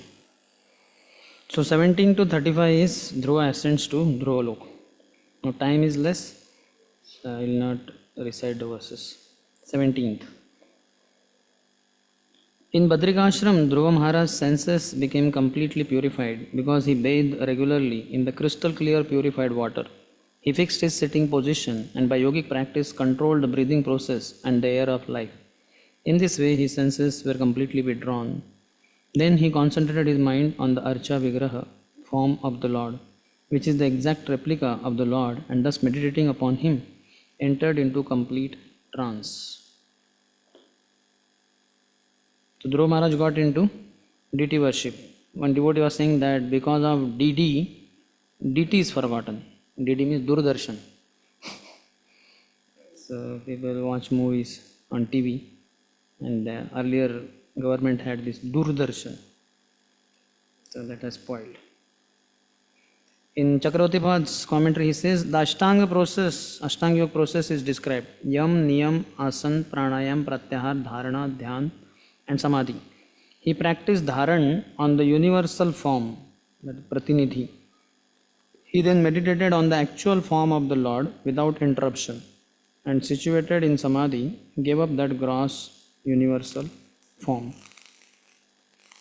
So in Dharan stage, universal form, and in Samadhi stage, actual form of the Lord. 18th.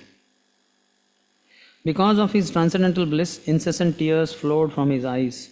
His heart melted, and there was shivering and standing of the hairs all over his body. Thus transformed, in a trance of devotional service, Dhruva Maharaj completely forgot his bodily existence, and thus immediately became liberated from material bondage.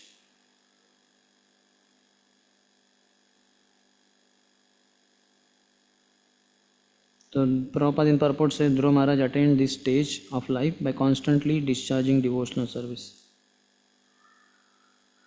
The symptoms Ashta Sattvic Vikar were exhibited by Chaitanya Mahaprabhu, Thakur Haridasa also, and all advanced devotees have that.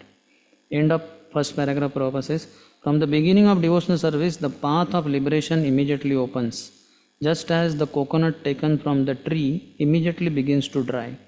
It simply takes some time for the shell and pulp to separate from one another. Very nice example. The moment you remove the coconut, the thing starts drying up. But some time later, then we can see the effect of complete dried up coconut. Mukta Linga, Mukta means liberated and Lingam is the subtle body. Devotional service has the potency to dissolve subtle body. Gross body anyway will go away, but Lord Kapila says, Jarati Ashu Yakosham Nigharanam Yathal Bona. Just like the fire within the wood burns the wood only, existence is finished off. Similarly, the devotional service performed in the heart, in the mind, through the mind, will dissolve the subtle body itself. That's why Prabhupada once in an interview by one reporter, when he asked, Prabhupada happened to say about something about pure devotees. Then he asked, how many pure devotees do you have in your organization? Prabhupada looked at the devotees sitting next to him, maybe for recording. Prabhupada asked, so how many devotees in ISKCON in all? So he said 75. Prabhupada looked at the reporter. So we have 75 pure devotees. Because they are all, like coconut has been removed from the tree, it is drying up. Just a matter of some more time, completely dry up. So like that, devotees are on the path of perfection. Perfection might not be at rest, but it's on the way. Just like if you are going towards Bombay, you are on the way. Just a matter of some 3-4 hours, you reach there. Likewise. Chakravartipad says, out of obligation, he performed yoga for 2 or 3 days to respect proper conduct of yogis present there. Actually, he did not have any time for yoga. The cause of his symptoms was not yoga. He had become free of bodily identification. Dhruva simply was showing the common people the process of karma yoga for householders and ashtanga yoga for renounced persons. So, for yad yad acharati sreshtas, for their sake he was doing, but he had high devotional service, and that was his qualification for having this Ashta Sattvic Vikar.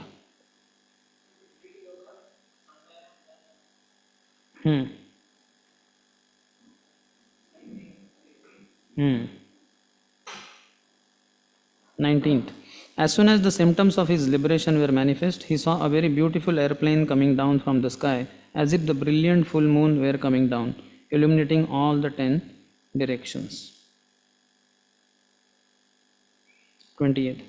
Dhruva Maharaj saw 2 very beautiful associates of Lord Vishnu in the plain. They had 4 hands and a blackish bodily luster. They were very youthful, and their eyes were just like reddish lotus flowers.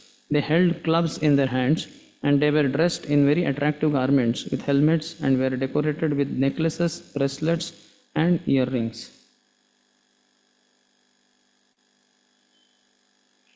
So Vishnu Dutas were looking like Vishnu only. 21st. Dhruva Maharaj, seeing that these uncommon personalities were direct servants of the Supreme Personality of Godhead, immediately stood up, but being puzzled in hastiness, he forgot how to receive them in the proper way. Therefore, he simply offered obeisances with folded hands and chanted and glorified the holy names of the Lord. Prabhupada says, chanting of the holy names of the Lord is perfect in every way. In all conditions we can chant. For Garbhadhan Sanskar, for the married couple who are Grihasthas, want to conceive Krishna conscious child, for their Garbhadhan, they should both chant 64 rounds on the day when they are planning to unite. Then during pregnancy of that Mataji, chant Hare Krishna, Krishna Krishna, Hare Hare, Hare Ram, Ram Ram, Hare Hare. She should chant, sing, and others in the house also should chant. And after delivery, child is born, chant Hare Krishna, Krishna Krishna, Hare Hare, Hare Ram, Ram Ram, Hare Hare. There are 40 samskaras mentioned in the scriptures. At least 10 should be performed. Dashavidha samskar. So in that also all samskaras should be predominated by Hare Krishna, Krishna Krishna, Hare Hare, Hare Ram, Ram Ram, Hare Hare. To the degree that after all the soul has left the body, and the last samskar, antim samskar, there also chant Hare Krishna, Krishna Krishna, Hare Hare, Hare Ram, Ram Ram, Hare Hare. And after that also continue chanting only. His children can chant because he produced them to be Krishna conscious. So Prabhupada says, third line, simply by chanting the holy name of the Lord, the Hare Krishna mantra, he could satisfy the uncommon guests who had all of a sudden arrived before him. So anytime you get confused in life, just chant Hare Krishna, Krishna Krishna, Hare Hare, Hare Ram, Ram Ram, Hare Hare. You don't know whether to do this thing or that thing, or to do something or not to do something. You just chant. That's it. That means everything will fall in place. It will be perfection. Now he got confused. What should I do? Vishnu Dusas have come. So he just chanted and done. Bahulashva, you know, that king in Mithila. When Krishna came to his house, he was ecstatic and he welcomed the Lord. He had so much paraphernalia. So he also chanted the glories of the Lord. And Shrutadeva on the other side, he was very poor. He did not know what to do. He took his uttari, rotated above the head, and he also chanted the glories of the Lord only. So that's it. Towards the end, Prabhupada says, a devotee, therefore, either in danger or in happiness, constantly chants the Hare Krishna mantra. Next line, if you want, you can underline or highlight. When he is in danger, he is immediately relieved, and when he is in a position to see Lord Vishnu or his associates directly, by chanting this Mahamantra, he can please the Lord. So, though the situations are contradicting or completely contrary to each other, you have happiness one side, child is born, like that, and other side, somebody is dead in family. Situations are quite contrary to each other, but you can chant Hare Krishna. All contradictions are resolved in the Supreme Absolute Truth, and he has only come in the form of holy name. So, holy name dissolves or resolves all contradictions. This is the absolute nature of the Mahamantra. Either in danger or in happiness, it can be chanted without limitation. In Chakravarti's commentary, he says, out of confusion, Sadhvasa, he forgot the sequence of worship. Thus he just chanted the names of the Lord. Jai Narayan, Jai Gopal, Jai Govind, and offered obeisances. Sometimes in deity worship also, you may change the sequence only. First you may offer ghee lamb and next incense sticks. So, but all throughout keep chanting Hare Krishna, Krishna Krishna, Hare Hare, Hare Ram, Ram Ram, Hare Hare. The outsiders who are watching and other pujaris and other devotees, they may be very upset. But Lord is happy because you continue chanting His glories. That's at the end we have that Aparada Sahasrani Kriyante Harnisham Maya Dasoham Iti Mam Matva Kshamasva Madhusodana. Oh Lord, I am committing offenses every now and then, in day and night. Aharnisham. Aparadha Sahasrani. Thousands of offenses I commit. Kriyante Aharnisham Maya. Ahar means day, Nisham means night. By me, thousands of offenses are done in day and night, 24 hours. Dasoham iti mam matva. Considering me to be your servant, Kshamasva, please forgive. Madhusudana, O Lord. So any mistake you are committing is happening, you just chant. And the mistake is no more a mistake. Don't commit mistakes purposefully, but mistakes will happen because we have imperfect senses. The senses, all senses should 24 hours chant Hare Krishna. But because we have not been chanting 24 hours, Satatam Kirtayanto Mam, or Kirtaniya Sadahari. That's why senses remain imperfect. And that's how we will be illusioned and we will commit mistakes. So when we commit mistake, you chant Hare Krishna, Krishna Krishna, Hare Hare, Hare Rama, Rama Rama, Hare Hare. So whatever was the imperfection in the senses, that is all removed because you are chanting Hare Krishna. So now you cannot be illusioned and you will not commit mistake. So either way, either you always engage in Krishna consciousness, that's why you never commit mistake, or you committed mistake, so you engage in Krishna consciousness by chanting, etc. And you get rid of all the mistakes. 22nd. Dhruva Maharaj was always absorbed in thinking of the lotus feet of Lord Krishna. His heart was full with Krishna. When the two confidential servants of the Supreme Lord, who were named Nanda and Sunanda, approached him, smiling happily, Dhruva stood with folded hands, bowing humbly. They then addressed him as follows.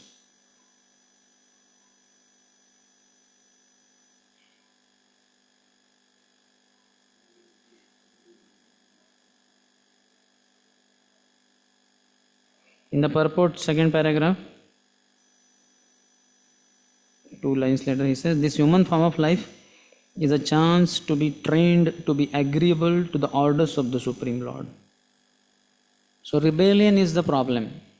Ichha dvesha samuthena dvandva mohena bharata. For our living Vaikuntha world and coming to this material world. So now that was done, now it should undo. What is the process of undoing? Agreeing to the orders of the Lord. There we did not agree. So that led to our getting removed from Vaikuntha world. Now again entrance is by agreeing. Just like some so-called Hindus, they rejected the principles of Hinduism and that's why they went out. But now Ghar Vapsi, coming back to their own religion, means what? Again accepting those principles which they had rejected earlier. So from disagreeable condition to agreeable condition to the orders of the Lord is what is chance for getting trained in human life. Bhagavad Gita, the laws of material nature are very strict as stated. No one can overcome the stringent laws of material nature. But by surrendering to Krishna, then one gets rid of Maya's clutches. What was possible for Dhruva Maharaj is possible for everyone to see the Lord face to face. Anyone who very seriously engages in devotional service can attain in due course of time the same perfection of the human form of life. So serious engagement is required. His Holiness Radha Swami Maharaj once when he came from West America, so in his visit in India, Bombay for 7-8 months, whatever, all throughout, many times he quoted that the devotee should be sincere, serious and free from ulterior motives. First time he quoted, it's okay, like so many sentences in that this also. Then after some days or whatever, next class, again that statement came. It's like some devotees, what is that? Maybe we heard somewhere, or maybe Maharaj only. After some days, again third class, maybe somewhere, again devotee should be sincere, serious and free from ulterior motive. So it's like again and again and again, so it got registered. So many times he's saying, why is he stressing so much?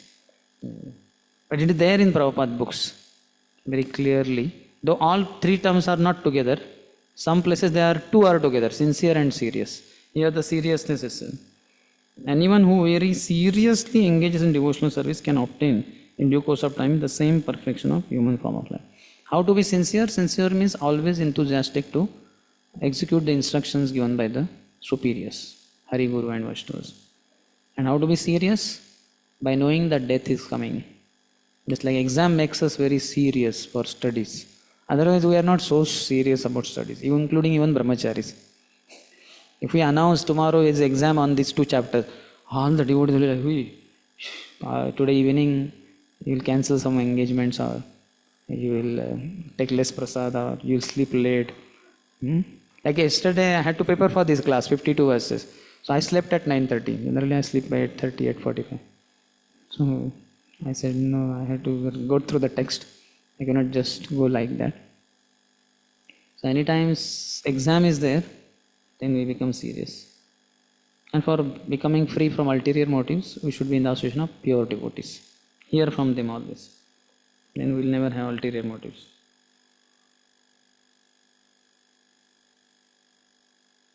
23rd. Nanda and Sunanda, the two confidential associates of Lord Vishnu, said, Dear King, let there be all good fortune unto you. Please attentively hear what we shall say. When you were only 5 years old, you underwent severe austerities and you thereby greatly satisfied the Supreme Personality of Godhead.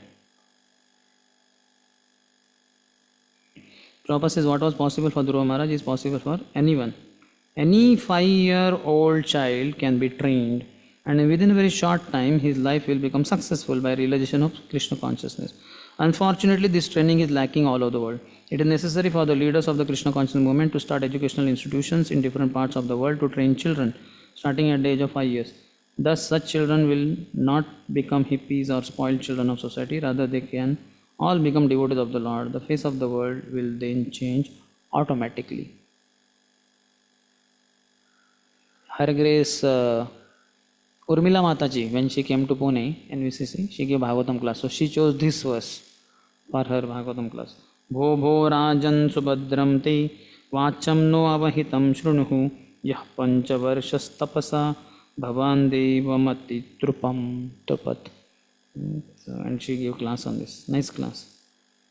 How children, and because the last line she was emphasizing, thus such children will not become hippies or spoiled children of society, rather they can all become devotees of the Lord. The face of the world will then change automatically. We want to create revolution in the world. So how to change the face of the world? By training children. They are the citizens of India or world tomorrow.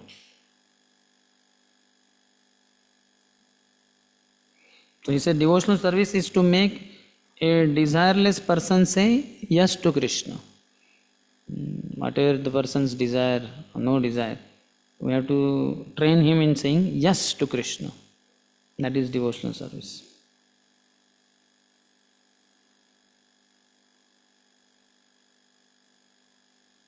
Our GPS is Paramatma, scriptures, Guru, etc.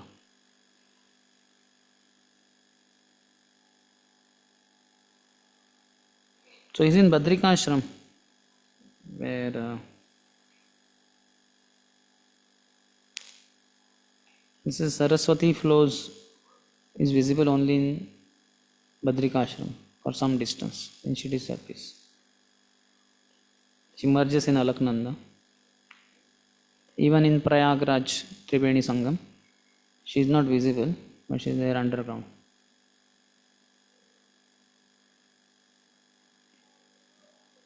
In Chakravarti Pa's commentary, he says, by saying good fortune to you, they indicate that he would attain the Lord's abode in his present body. Subhadram, good fortune. 24th. We are representatives of the Supreme Personality of Godhead, the creator of the whole universe, who carries in his hand the bow named Saranga. We have been specifically deputed to take you to the spiritual world. Great. Like somebody not initiated and he is asked, he said, we have come here to take you to Guru Maharaj to get initiated. He'll be in ecstasy. Or likewise, any other thing. I don't know what. Okay, we have come here to take you to our BVRB or to Temple Hall, where you will be given Bhakti Vaibhav certificate. It's not blank, with your name that you have passed. So much I worked hard for these 3-4 years. So many classes and so many OBAs, CBs, presentations, shloka memorizations and what not. Worth it now. Got it. Got the certificate. So it's a final thing. So he is told like that. Likewise, one day, so just like initiation one thing, second, Bhakti Vaibhav certificate, eventually maybe Bhakti Vedant. Likewise, you will get last certificate from Nanda Sunanda. They will come. Prabhu, my dear Dauji Nityam Prabhu, you sincerely developed Jabalpur Jabardast means Jabardast preaching you did there, and you created revolution in the impious lives of all the womb to tomb children to old and dead fellows also. So we are very pleased. Miss Lord is very pleased. We have been sent to take you to Golok Vrindavan. Please sit. For you, small plane is sent. Means because you are very humble. Prabhu will cry tears. He will be crying tears before also. Ashta Sattvic Vikar. So, very good news. But devotee doesn't vary. That 4 kinds of liberations, even if Lord is eager to give, if there is no service for the devotee, is not eager to go to Golok Vrindavan also. Vina mat sevanam, he says. In 25th. To achieve Vishnu Lok is very difficult, but by your austerity you have conquered. Even the great rishis and demigods cannot achieve this position. Simply to see the supreme abode, the Vishnu planet, the sun and moon, and all the other planets, stars, lunar mansions, and solar systems are circumambulating it. Now please come, you are welcome to go there. Last lines. Devotees have no interest in seeing other planets, but while going back to Godhead, they see all of them as passing phases, just as one who is going to a distant place passes through many small stations. All of us have experience of traveling so much. So you may be going to Vrindavan, but on the way, hundreds of stations you will pass through. At least platform stations will be many, hundreds literally. But you see, okay. So many, it seems to be some important stations, so many thousands or hundreds of people. Okay. But you are not thinking of getting down there. Oh, hundreds of people, I will also get down. That is not the consideration, isn't it? You are just heading to Vrindavan. You are charmed by consideration of entering in Vrindavan. So we should be focused in that way. Otherwise, any desire, we can get down anywhere in any planetary system and remain stuck there. Every morning we sing, Na dhanam, na janam, na sundarim, kavitam va jagadish kamaye, mama janmani janmanishware, bhavatad bhaktir ahaituki tvai. But no wealth, no followers, no women. I only want your devotional service birth after birth. So that should be springing from the heart. Otherwise it may be na dhanam, na janam, na sundarim. In Telugu, na means my. My wealth, my women, and my followers. So Krishna, we may say na dhanam, but Krishna is hearing na dhanam. क्या बोल क्या रहा है? Not our my wealth or no wealth, my woman or no woman, my followers or no followers. Lord hears the inner voice, so we need to be careful. Anywhere, anytime desire is there for dhanam, janam, sundarim, that will come and one will remain stuck there, no further progress. Be satisfied with that. So one should not be satisfied with wealth coming, women coming, followers coming. That means he really wants to serve the Lord. So then he will get. And others come, dhanam come, sundarim come, janam come. Engage them in Lord's service. As I am engaged, I engage all my resources also that I get in the service of the Lord. So proper bhakti should be there in our life. Chakravarti Pas says, the Devatas and the 7 sages, without attaining that place, look at it from below. Demigods are in heavenly planets, they look up to Vishnu Lok. And the 7 sages, Saptarshi Lok, they also see that. Dhruva Lok is going, that is beyond Saptarshi Lok. So they also look up. Everybody has to look up. They cannot attain it, but they just look at it from below. The moon and other planets turn around that planet. So Dhruva planet is the pivotal, central point, topmost. And all other planets, whichever altitude they are at, they rotate, but they rotate with around that central axis drawn from Dhruva planet. They are also rotating. It's like a chandelier you might have seen in cosmology movies. So They're all rotating in their own places, but central point is Dhruva planet. 26th. Dear King Dhruva, neither your forefathers nor anyone else before you ever achieved such a transcendental planet. The planet known as Vishnu Lok, where Lord Vishnu personally resides, is the highest of all. It is worshipable by the inhabitants of all other planets within the universe. Please come with us and live there eternally. So Prabhupada also talks about Dr. Frog. The scientists cannot believe and they have their own things, theories. So faith, those who have faith, they will reach there. In Odia, there is a saying, Vishwase paibe hari, tarke bahudur. Correct? So if you have faith, you will achieve Krishna. That means he is in Krishna Lok only, Golok. But if we keep like Dr. Frog, the scientist, no, we don't think that can be ever existing. Where is it? We have been to all over place. We did not find. So for them, Lord's abode is very, very far. Lord is very far. So faith is required. Although Shraddha to Prem is nothing but faith only, but getting solidified. Love means unlimited faith. In the beginning, it is weak faith of a Kanishtadhikari. And that faith only through sadhu sang, bhajana kriya, it becomes solidified. Nishtha, this bhajana kriya is anishtita bhajana kriya. Faith but mixed with rajagun, tamagun, one loses faith in between, or it reduces kind of. One's enthusiasm is down. Ghanatarala, Tarangarangini, Vyuda Vikalpa, etc. And then that only anarthas are removed, then it is nishtha, nishtita vajana kriya. It's very steady, thick, deep-rooted banyan tree roots. Then the tree is not shaken up. And then what to speak of ruchi, asakti, bhav and prem. So faith is only in Krishna. That avashya rakshibe Krishna. Rakshashyati iti vishwaso gopatrutve varnam tata. Krishna will definitely protect me. Avashya rakshibe Krishna. I don't care for all these things. Even for that matter, I don't have to worry about taking medicines and anything.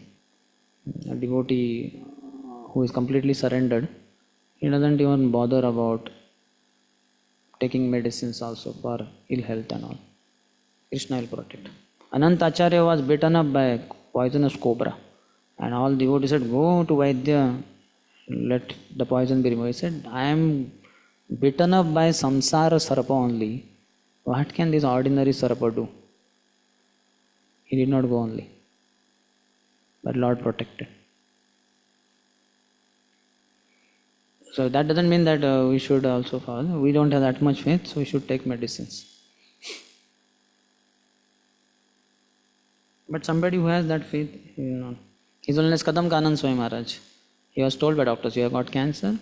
With medicines, you will live for 1.5 years. Without medicines, 1 year. So I am not taking medicines.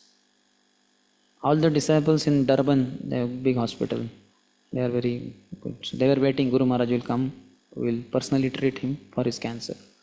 And Maharaj went to somewhere else, London or somewhere. And they called, Maharaj, we are waiting, where are you? I am in London or something. London, but we were waiting in Durban. Doctor has announced cancer, we will treat you. I said, no, I will not be taking any medicine.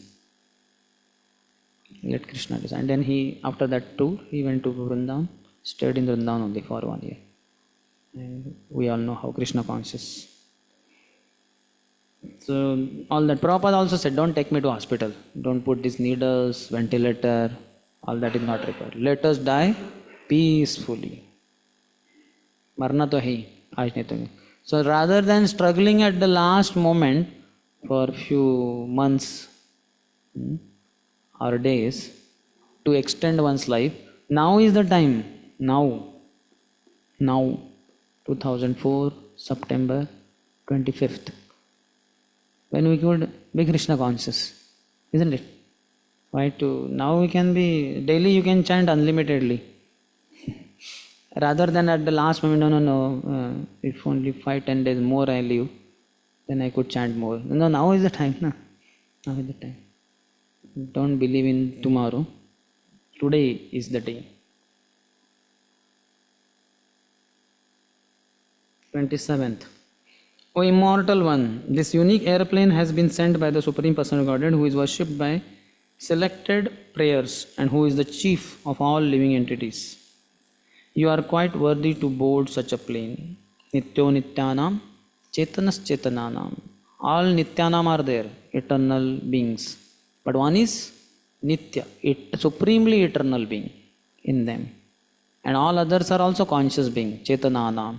But in them, one is supremely conscious being, Chetanas Chetananam. So he is the chief of all living entities. Prabhupada in purport says Shishumar, where Lord Vishnu resides, who is in charge of the maintenance of this material world, resides. Next to Pole Star, there is Shishumar, where Lord Vishnu resides. So Dhruva became neighbor of Lord Vishnu. Vishnu उनके पड़ोसी बने और वो विष्णु के पड़ोसी बने in Dhruva planet. And Prabhupada talks about moving in outer space, 3 processes. Kapota Vayu, Ka means outer space, Pot means ship. Kapot means pigeon also. The third process is very subtle, it is called Akash Patan. The Akash Patan system is also material. Akash Patan system is the Vaikuntha process. Beyond this, it is completely spiritual, the way Dhruva Maharaj is going now. Chakradepa says, Ayushman, long lived, indicates that he will go in the same body. 28.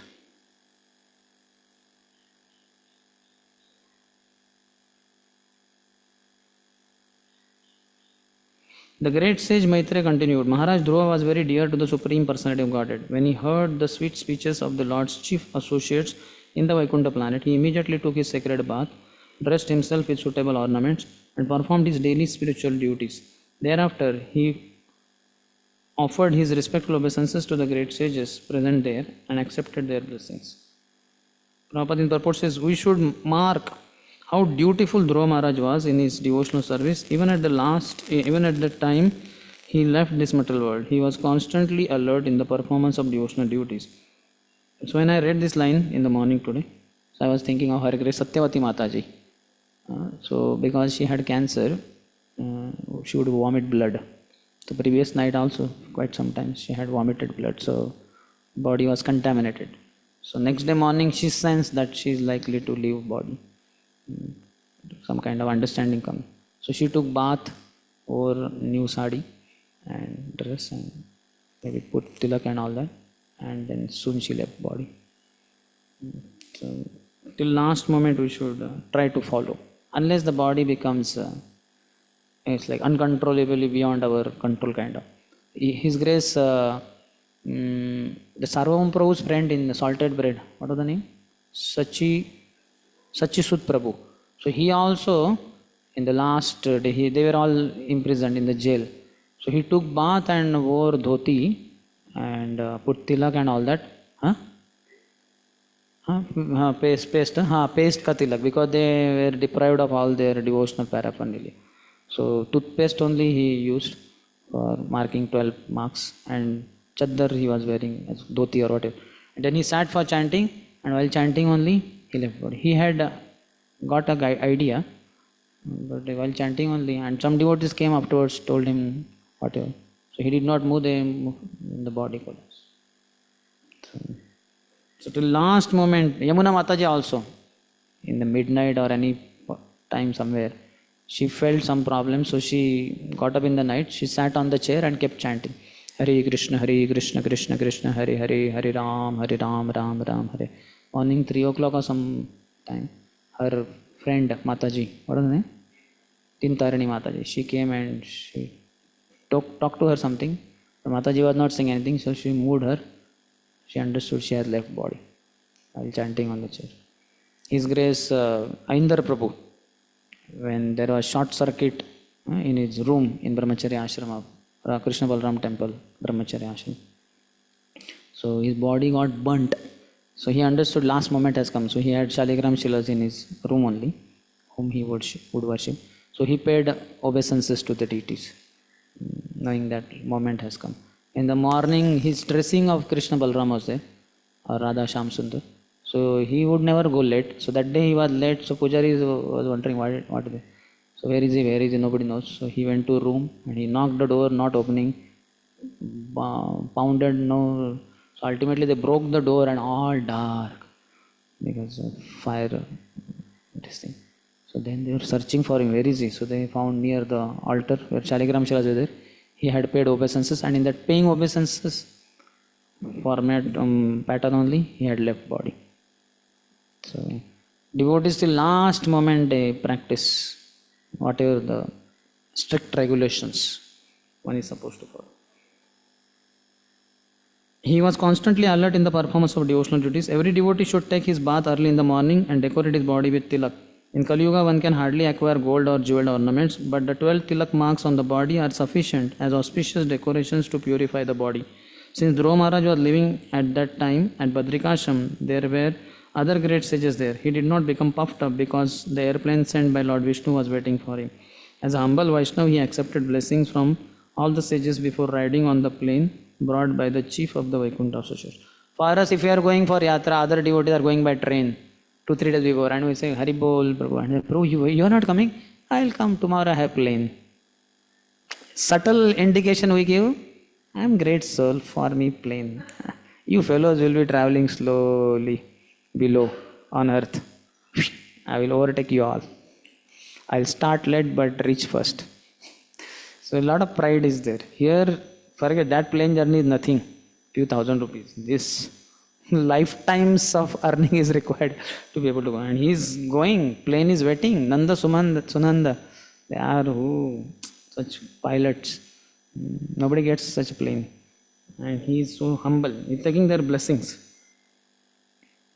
Tukaram Maharaj also, when he sat in the plane while he said, Ami Zato Amucha Gava, Amucha Rama Rama Gyava. Next line I don't know, So he says, I take the dust of the lotus feet of you all and pray at the lotus feet of you all. Please bless me that I will be able to serve the Lord in Vaikuntham properly. Who should bless whom? They should say, please bless us. They had that. But he was saying, that is the last Abhanga. He has crores of Abhangas. Some were noted down. Some were noted down by followers. And many were not noted down only. Everything that he would speak would be Abhanga only. Crores of Abhangas he has spoken. Not everything is noted down.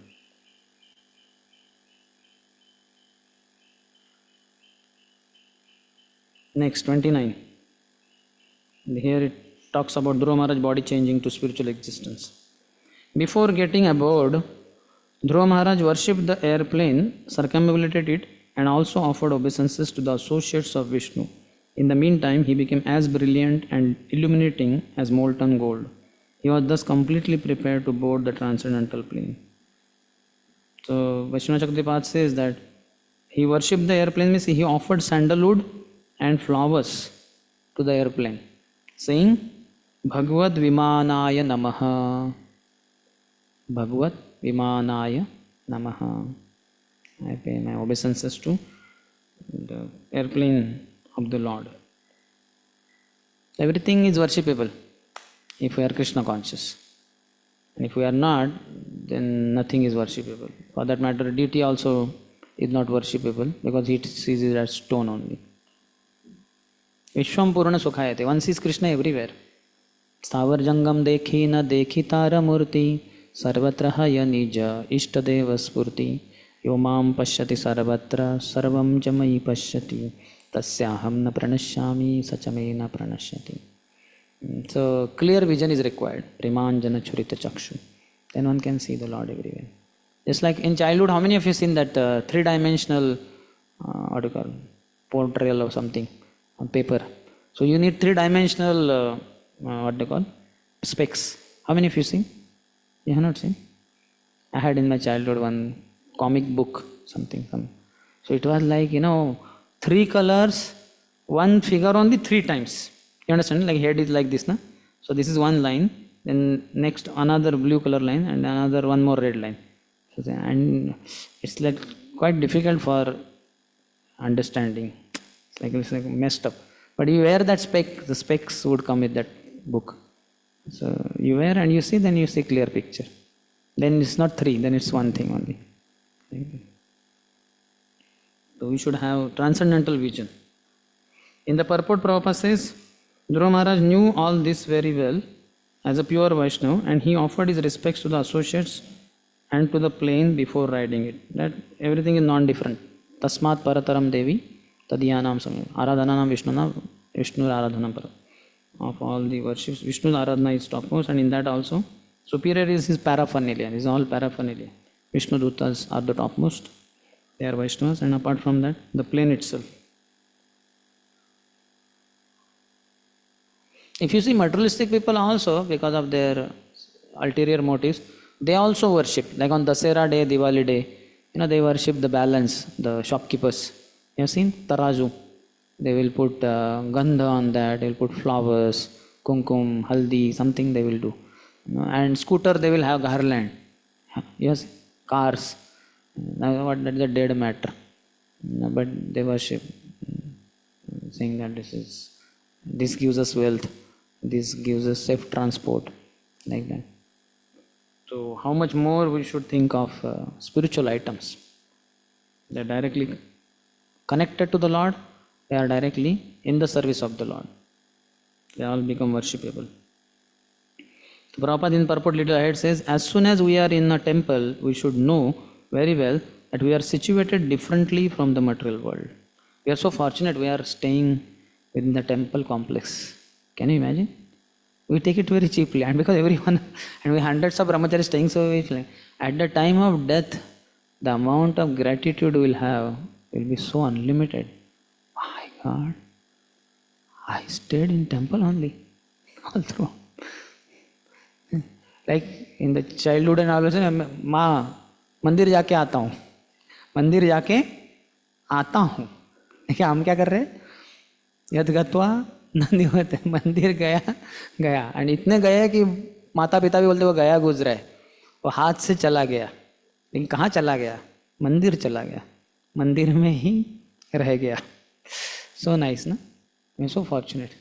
Prabhupada has created such an amazing fortune for so many jivas, fallen souls. Grihastha should make their house into Vaikuntha, in temple. And their residing there is also non-different from residing in temple.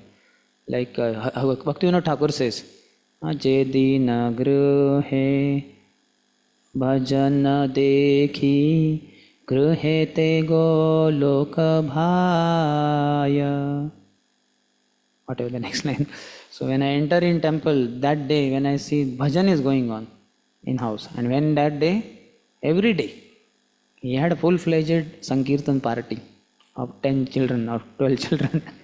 One is playing Mridang, one is playing Kartal, one is leading Kirtan, and one is dancing, one is doing deity worship. Maybe dancing, many are there, because Kartal player, Mridang player, deity worshipper, 3 are over. And one who leads Kirtan, he can play Kartal or Mridang also.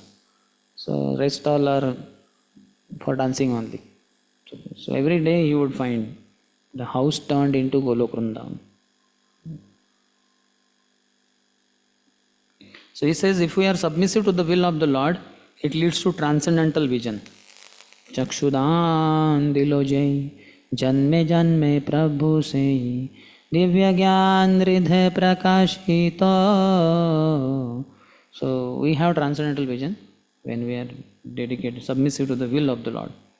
So we should always know whether I am going according to the will of the Lord, which comes through the instruction of the spiritual master, which comes through the services given by our devotees around us. 30th. When Dhruva Maharaj was attempting to get on the transcendental plane, he saw death personified approach him. Not caring for death, however, he took advantage of the opportunity to put his feet on the head of death, and thus he got up on the airplane, which was as big as a house. So devotee conquers over death, which nobody else can do. Mrityunjay. He used death personified only as a stepping stone. That is not out of disrespect, that is understood. Prabhupada gives example of a cat kitten in the mouth of cat or rat in the mouth of cat. So kitten, for them death, for materialistic people, Krishna comes, death comes as, what they say? For materialist, Krishna comes in the form of death. And for a devotee, death comes as Krishna. Nobody knows? Find out.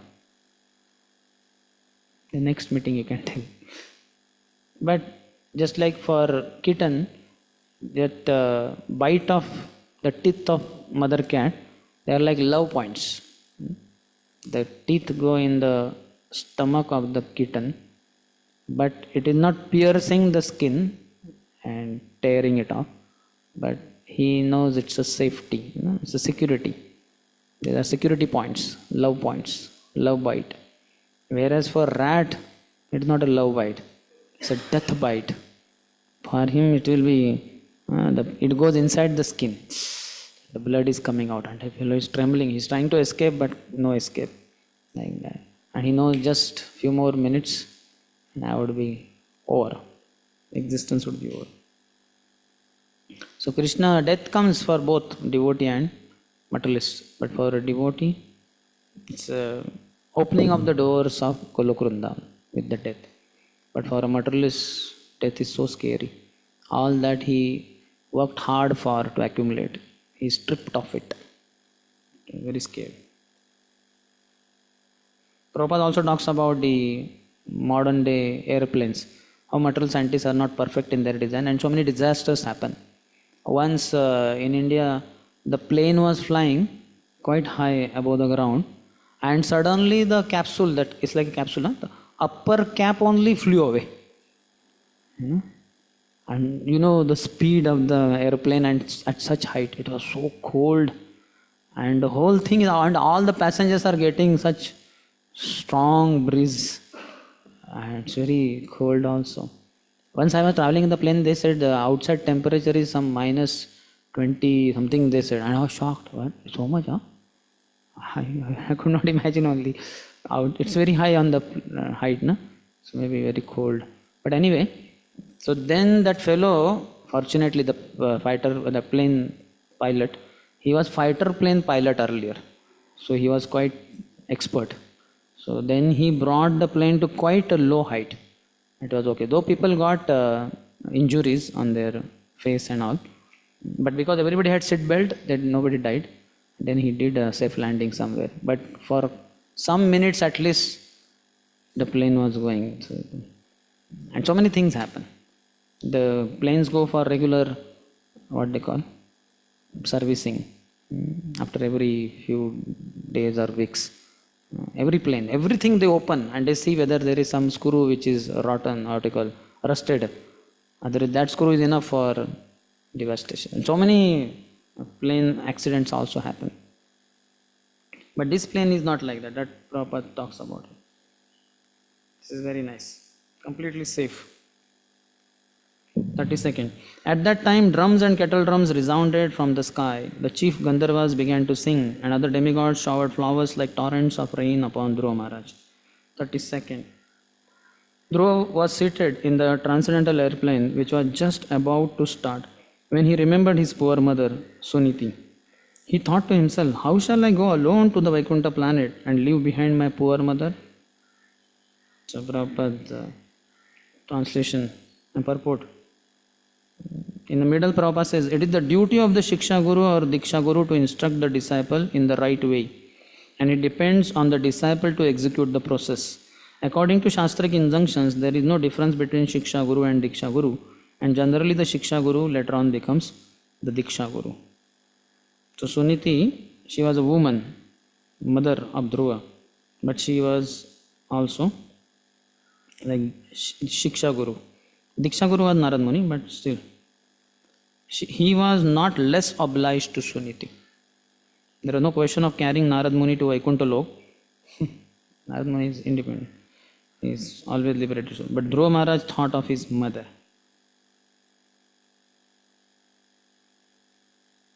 Then second paragraph, 2 lines later. A devotee fulfills his wishes simply by being dependent on the Supreme Personality of Godhead. So he had desire to get out of this material world. So Krishna fulfilled that also. In next little towards the end, a pure devotee like Dhruva Maharaj can fulfill all his desires. ये प्रसादे पूरे सर्व आशा श्री गुरु चरणे रति यही से उत्तम गति ये प्रसादे पूरे सर्व आशा. So in Pancharatri Vidhi, the lotus feet of Guru are worshipped, and in Bhagavad Vidhi, the words emanating from his lotus lips. Both are mentioned in Shri Prem Bhakti Chandrika only. These are the first four lines, stanzas taken. That song has 11-12 stanzas, but Prabhupada has taken 4 only for Guru Puja in ISKCON temples, Guru Vandana. So, what I was telling? So, both Bhagavad Vidhi and Pancharatri Vidhi. So, the disciple who has faith in the power of the lotus feet of the spiritual master, Shri Guru Charane Rati, yahi se uttama gati. So, then he will reach where the lotus feet of spiritual master will travel. Where will they travel? They will travel to Golok. So, disciple also will reach there. Ye prasade pure sarvasha. By the mercy of the spiritual master, once all spiritual desires will be fulfilled.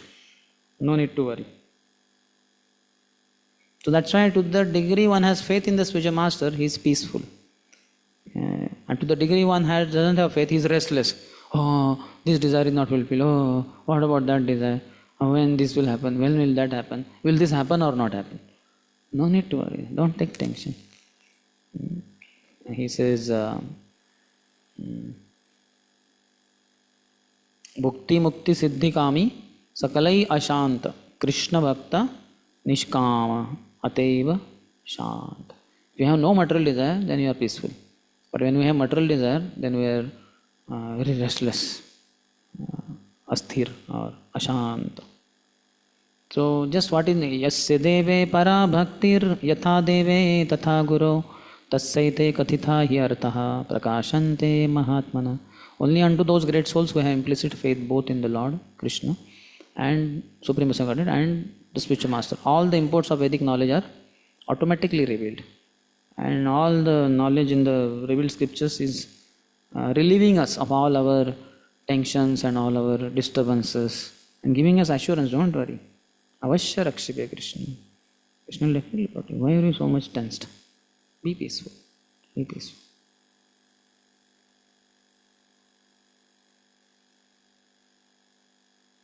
Then 33rd.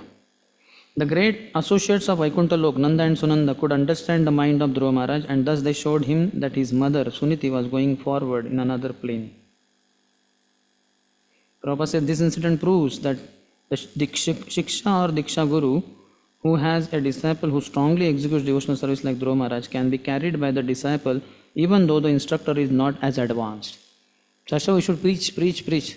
Who knows, by your preaching some great soul may come who has done lot of bhakti before, and he will become pure devotee, he will become Guru in ISKCON, he will have thousands of disciples.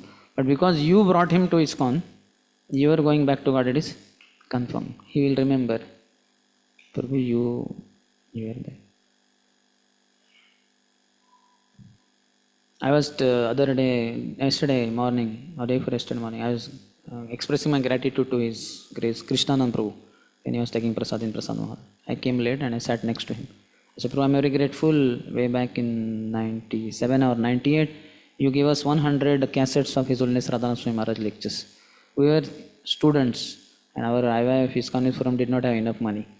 We had some cassettes given by Youth Forum, but they were few. He at once got some sponsorship through some grahasthas and gave us 100 cassettes, the tape recorder, 100 lectures. And we would keep hearing little, like that every day. So in those years, it was a great blessing. Similarly, he would sponsor Bhagavatam also for us or get it subsidized. He would ask, Bhagavatam, I don't remember how much, 2.5 or 3,000 rupees it was that time. So you just have to pay 1,000 or I don't know whether he gave full sponsorship, but at least subsidy he would arrange like that. So some of us purchased Bhagavatam also, because just you have to pay 1,000 rupees or something, and you get the full whole set. So gratitude is natural for a person. They say advancement in Krishna. They say what is it? The attitude of gratitude decides one's altitude. Altitude means height. How high you are in Krishna consciousness, that is seen by your gratitude. So as you advance, your gratitude towards your superiors increases like anything. And if the Gyan Bijas are there in our heart, the gratitude will reduce. And we will be so arrogant, we will be blaspheming our superiors also. To the extent Diksha Guru also you can blast at, because of your association with Mayavadis or Gyanis. There are cases like that also, even within ISKCON. So it should not be like that. Bhakti growth means heart becoming softer and softer. And gratitude makes heart very soft. Whereas lack of gratitude, they have ingratitude word, English? Some word is ingratitude, no? Makes heart hard. That should not happen. When pure Bhaktilata Bij is accepted, that is only seed given in Guru Parampara. No other seed is given. No Jnana Bij, Yoga Bij, Karma Bij. But because of our materialistic people's association, we get this seed somehow. And we put them also in our heart, and then heart becomes hard and problems come. But when he says, Sai Bija Laya Kare Aropan Shravana Kirtana Jale Karaye Sinchan. 152, next to Brahmanda Brahmite Kono Bhagyavanchi in Rupa Shiksha, 19th chapter of Madhya Lila. So he says, one should take that seed gifted in Guru Parampara by spiritual master and Kare Aropan, sow it in the soil of your heart. Then Shravana Kirtana Jale, with the watering of hearing and chanting, Kare Sinchan, what do you call, irrigate, do irrigation, let it flourish.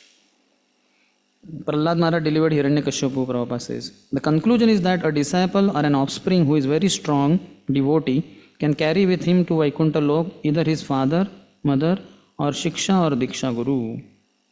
Bhaktivinoda Thakur also said, with all this enormous endeavor of 64 Gaudiya mutts, if only one of my disciples becomes pure devotee, then by his strength, I will be able to come back to God. Prabhupada said the same thing. One of my disciples becomes pure devotee, like Dhruva Maharaj, then he will be able to carry me with him to Vaikuntha Lok. So we should also preach. We may not become pure, but somebody we happen to bring, he may become pure and done. I heard the person who brought Bhakti Rasamrut Maharaj to ISKCON, he continued chanting one round for many years. Bhakti Rasamrut Maharaj became brahmachari, 16 rounder, and initiated in sannyasa also. But that person, I don't know who he is, but his deliverance will be guaranteed. Even if he doesn't chant anything. So Radhesham Prabhu was saying once that give out malas to everyone. Tell them, please chant one round, please chant. Somebody will become big devotee in future and will be delivered. Crazy Peter, you know, how everybody rejected him. His only Giriraj Swami Maharaj was merciful to talk to him. And that person became Kushakrat Prabhu, a great Sanskrit translator, great devotee. So keep preaching. Preaching is the essence. You will be delivered. 34th. While Dhruva Maharaj was passing through space, he gradually saw all the planets of the solar system, and on the path he saw all the demigods in their airplanes showering flowers upon him like rain. Prabhupada in purport said, no one can surpass the higher planets in a material body, but when one gets a spiritual body, he can travel not only to the higher planetary system of this material world, but even to the still higher planetary system known as the Vaikuntha Lok. Then second paragraph, like Shri Suniti, every mother should train her child to become a devotee like Dhruva Maharaj. All mothers in ISKCON should train their child as Dhruva Maharaj. I sometimes play with the children and ask them, so your father is engineer, mother is doctor, so what will you be in future? He says, I will be lawyer, I will be IAS officer. He said, no, you should want to become a devotee like Prahlad. And he's like, no. And the parents are also wondering, so what tricky question. Father is doctor, father is lawyer, whatever. You understand? No? The children are trained by mother and father. You should become this, you should become that. Very rarely child will say, when I played this with one boy and another girl I asked, she said, I will become devotee. I said, you saw the exercise, so you know what to answer and what not to answer. But generally they fail because parents don't train properly. So, beta, when you grow up, you should become doctor or lawyer, isn't it? So they should know that I should become a devotee of the Lord. She never desired that her son remain at home comfortably without ever undertaking austerities and penances to achieve the favor of the Supreme Personal Godhead. Every mother like Suniti must take care of her son and train him to become a brahmachari from the age of 5 years and to undergo austerities and penances for spiritual realization. The benefit will be that if her son becomes a strong devotee like Dhruva, certainly not only will he be transferred back to Godhead, but she also will be transferred with him to the spiritual world, even though she may be unable to undergo austerities and penances in executing devotional service. So on my mother's Therava 13th day, when I was speaking in front of the relatives in hometown, so I was telling that just like this same example, Dhruva Maharaj remembered his mother while departing. So I will definitely remember my mother. Though we don't know whether we will be able to board the Vaikuntha plane in this life or not. But whenever that moment comes, we'll definitely remember her contribution, so much spiritual input. She never stopped me from being a brahmachari and going ahead on the path. Though I said, it's just like she had eldest son who got married. So in the core of her heart, there might have been a desire that I should have younger daughter-in-law also. But seeing that I was not interested in that kind of life, and I wanted to dedicate as a full-time brahmachari. So she did not ever express internal desire that please get married. Never said that. I said that that desire might have been there, not there, but mostly might have been there. But she never expressed. So, and she always encouraged, said never turn back, go straight forward. So her contribution was enormous. So last moment I will definitely remember her. Prabhupada also, one devotee said, 2 months before his departure, he remembered his mother Rajani. Very surprisingly. In one sense, she was not as devoted and pure devotee like Gaur Mohan De. Prabhupada dedicates the whole Krishna book to Father Gaur Mohan De, who trained me from childhood, he says, and eventually Bhakti Thakur. But Rajani, mother, he remembered 2 months before departure. Prabhupada was 82 years old and he remembered mother. So, because anybody who assists us in our Krishna consciousness, we are grateful to them, definitely. So, mother should train her child as a devotee and should encourage him to become brahmachari and remain brahmachari lifelong. That is ideal mother. 35th. Dhruva Maharaj thus surpassed the 7 planetary systems of the great sages who are known as Saptarshi. Beyond that region, he achieved the transcendental situation of permanent life in the planet where Lord Vishnu lives. Then next 5 verses 36 to 40 are about glories of Dhruva Lok. 36. The self-effulgent Vaikuntha planets, by whose illumination alone all the illuminating planets within the material world give off reflected light, cannot be reached by those who are not merciful to other living entities.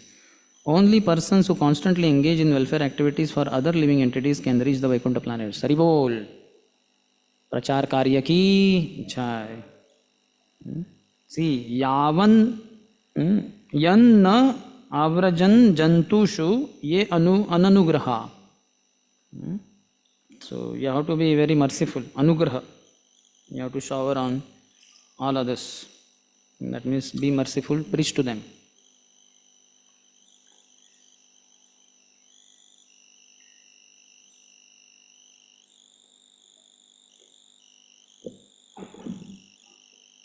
Krishna says, Nachatasman Manusheshu Kashin me Priyakrittama. There is no one more dear to me than he who preaches my message. Gopis have glorified the preacher of Bhagavad Katha, Harinam, Harikatha. So preaching is very glorious activity. Always we should preach, whatever way, small way, big way. That is immaterial. Such incessant welfare activities can really be performed only in Krishna consciousness. There is no philanthropic work within this material world but Krishna consciousness that can engage a person 24 hours a day. Somebody was saying that the sadhus in other mathas, so many ashrams, mathas are there, brahmacharis all over India, isn't it? So morning they get up, what is there for them? Nothing is there. There is no strict regulation as to what time they should get up.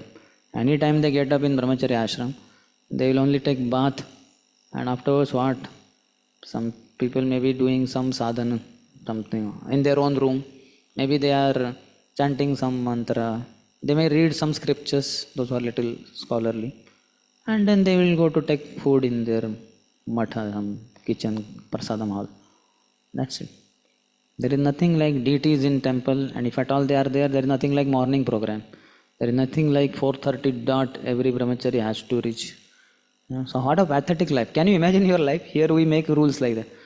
Henceforth, no morning program compulsory. My God, half the people will not go. Hari Hari Bol, very good.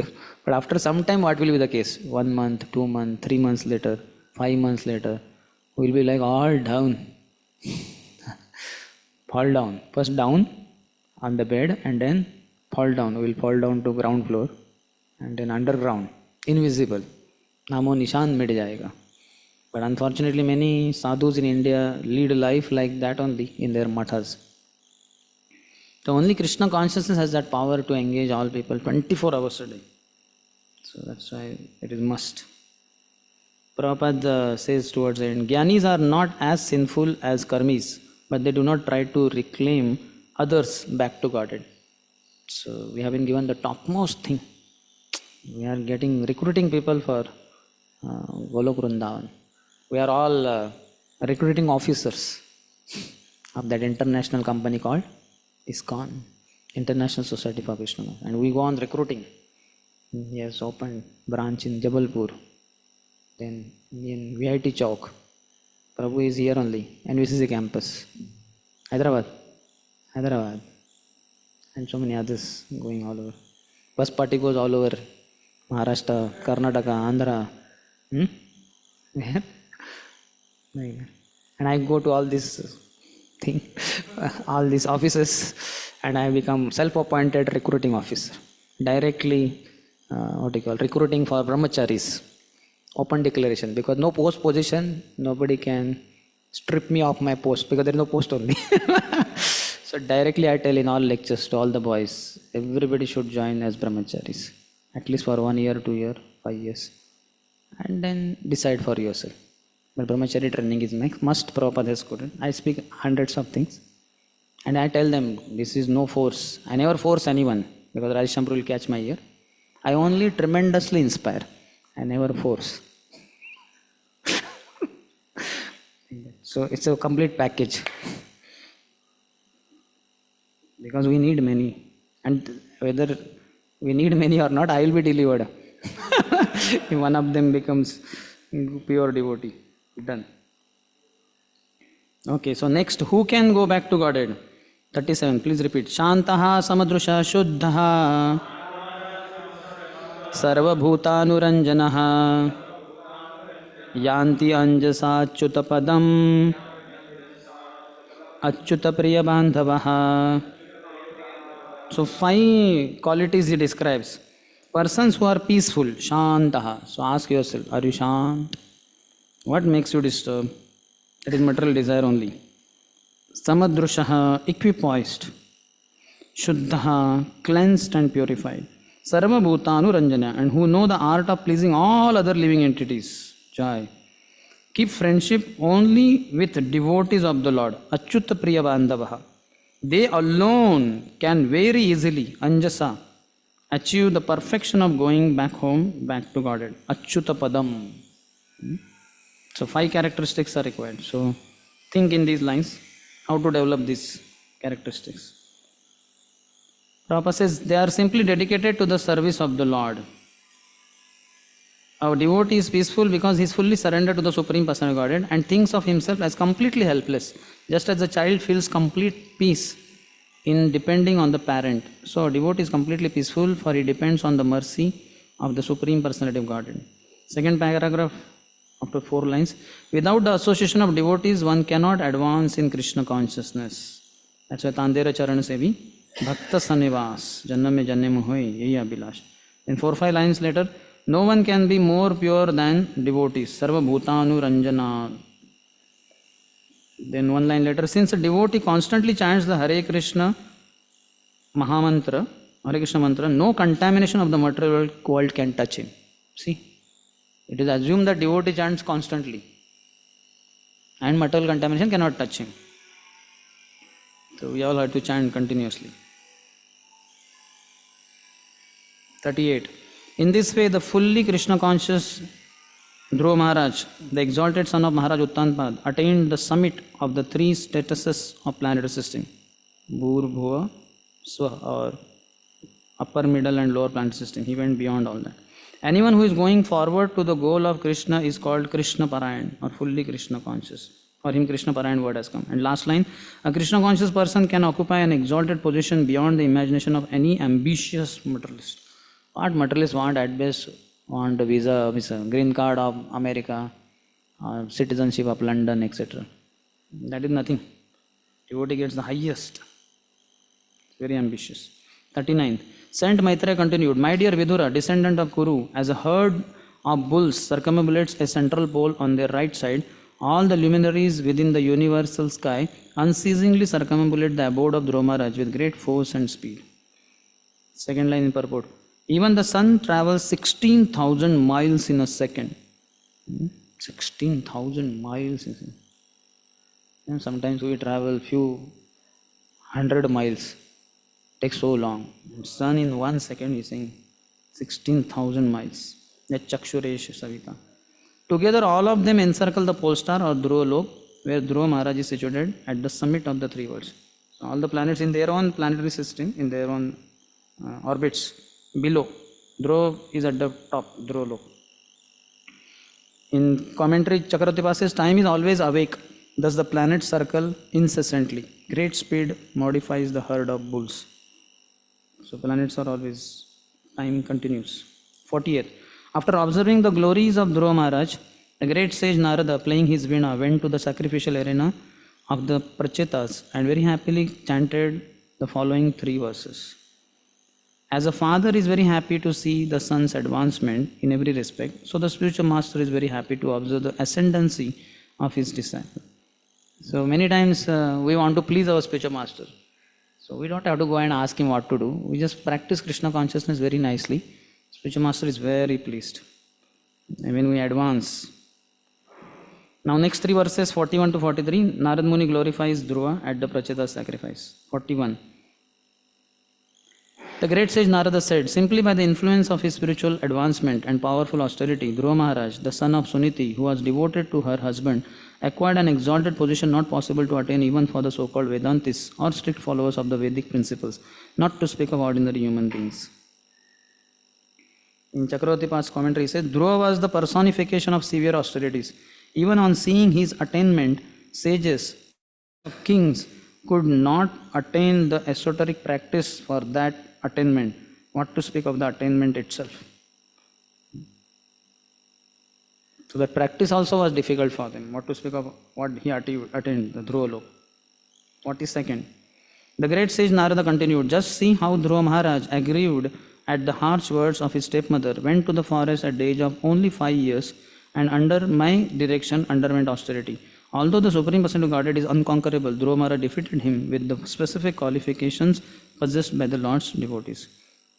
Ajita jito api taistrilokyam. The Lord gets conquered by hearing and chanting about him. The Supreme Godhead is unconquerable. Purport. No one can conquer the Lord, but he voluntarily accepts subordination to the devotional qualities of his devotees.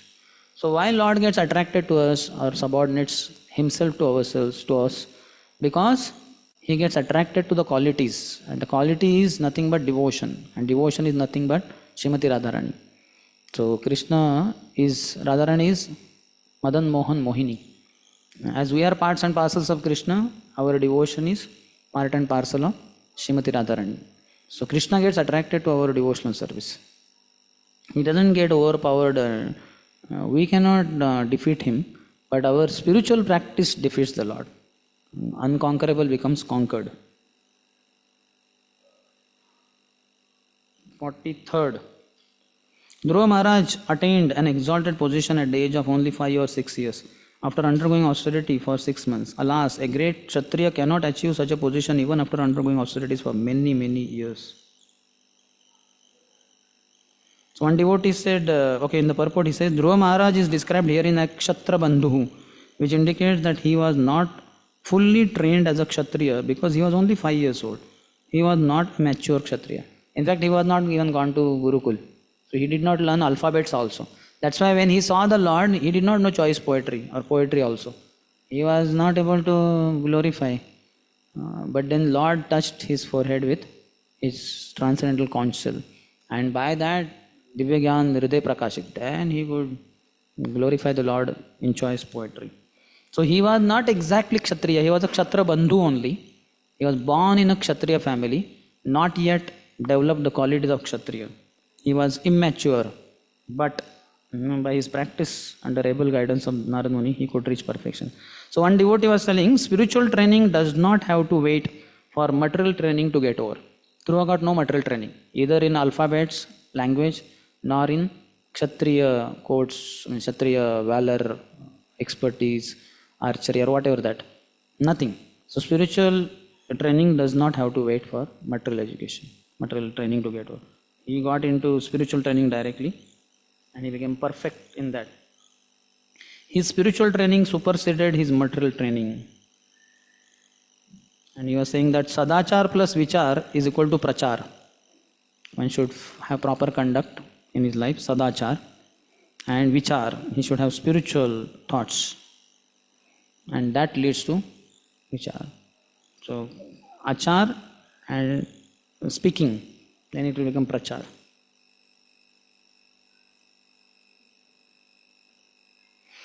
Towards the end he says, every one of his disciples, Bhaktivinoda Thakur disciples, could attain Vaikuntha Lok. He would say about his disciples. He used to say that every one of his disciples could attain Vaikuntha Lok in this life without waiting for another life to execute devotional service. One simply has to become as serious and sincere as Dhruva Maharaj. Then it is quite possible to attain Vaikuntha Lok and go back to Godhead in one life. So here also serious and sincere words have come. They come in quite some places in Prabhupada's purports. Similarly in Chitraketu, not Chitraketu, who was the demon? Rutrasurus, that before Nanaka Prishtam. What is the first verse? Aham Hare Tava Padai Kamula. So there also I think sincere, serious words come in the purport. So one devotee was saying that Ado Shraddha, our devotional process, Ado Shraddha begins with doubt. Some faith is there, weak faith. Some doubt, but it begins with doubt in material life. All these advertisement, they are promising this, promising that. So one who has doubt in that, what is material? I don't see what promises, they are all false promises. So he is having Ado Shraddha, means some faith, and he can proceed further. When Prabhupada was preaching, Giraj Maharaj's father, who tried to take him away and could not. So while leaving, he said, your spiritual master has two qualities. He is a great organizer and he knows well how to deal with people. Because they were dealt so amazingly by Prabhupada. Spiritual master, you are fortunate. You got such a spiritual master. And Chakravarti says, even the best Kshatriya is the lowest, that is Kshatra Bandhu, compared to Dhruva. He desires to attain that position, but can he attain it even after many years? Shat Pancha Varsha means Dhruva, who was 5 or 6 years old. Now 44 to 52, Phalastuti, till end. So many verses, 9 verses, whatever. They are all about Phalastuti. The great sage Maitreya continued, my dear Vidura, whatever you have asked from me about the great reputation and character of Dhruva Maharaj, I have explained to you in all detail. Great saintly persons and devotees very much like to hear about Dhruva Maharaj. They say also that no discussion on Harikatha ends without discussing about Dhruva Maharaj and Prahlad Maharaj. And we know Chaitanya Mahaprabhu daily, he would hear from Gadadhar Pandit, who was so expert in Srimad Bhagavatam, Radharani only. So he would hear whether Dhruva Katha or Prahlad Katha, and after hearing it once, he would say, repeat it again. After hearing again, repeat it again. Same pastime, hundreds of times. That was the enthusiasm of Mahaprabhu. Dhruva is famous for his determination. Towards the end, purport Prabhupada says, a sincere devotee should read every chapter and every word of Srimad Bhagavatam. For the beginning verses describe that it is the ripened fruit of all Vedic literature. Devotee should not try to avoid even a word of Srimad Bhagavatam. Because some people directly jump to 10th canto, Ras Panchadhyay. Prabhupada says, no, one should read step by step. And all word, everything. How many of you read Bhagavatam once through? All 12 cantos. Great. Your batch is glorious. I doubt whether in other batches, so many people will raise hand. Good. That is real Bhakti, Vaibhav Bhakti Vedanta. This is little official formal, but that informal is more important. Personally reading. Then 45th. By hearing the narration of Dhruva Maharaj, one can fulfill desires for wealth, reputation, and increased duration of life. It is so auspicious that one can even go to a heavenly planet or attain Dhruva Lok, which was achieved by Dhruva Maharaj just by hearing about him. The demigods also become pleased because this narration is so glorious and it is so powerful that it can counteract all the results of one's sinful actions.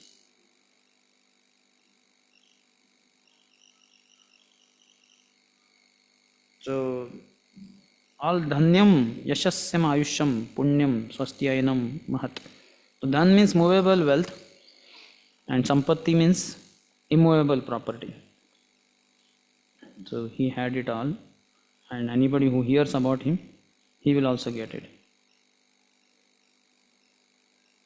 46th, or in the purport, Prabhupada says, whether Akam, Sarvakam or Mokshakam should all worship the Supreme Personality of Godhead to acquire their desired goals of life. So here Dhruva Maharaj apparently had some material desire, but he got purified. And anybody who hears about him will get everything in life.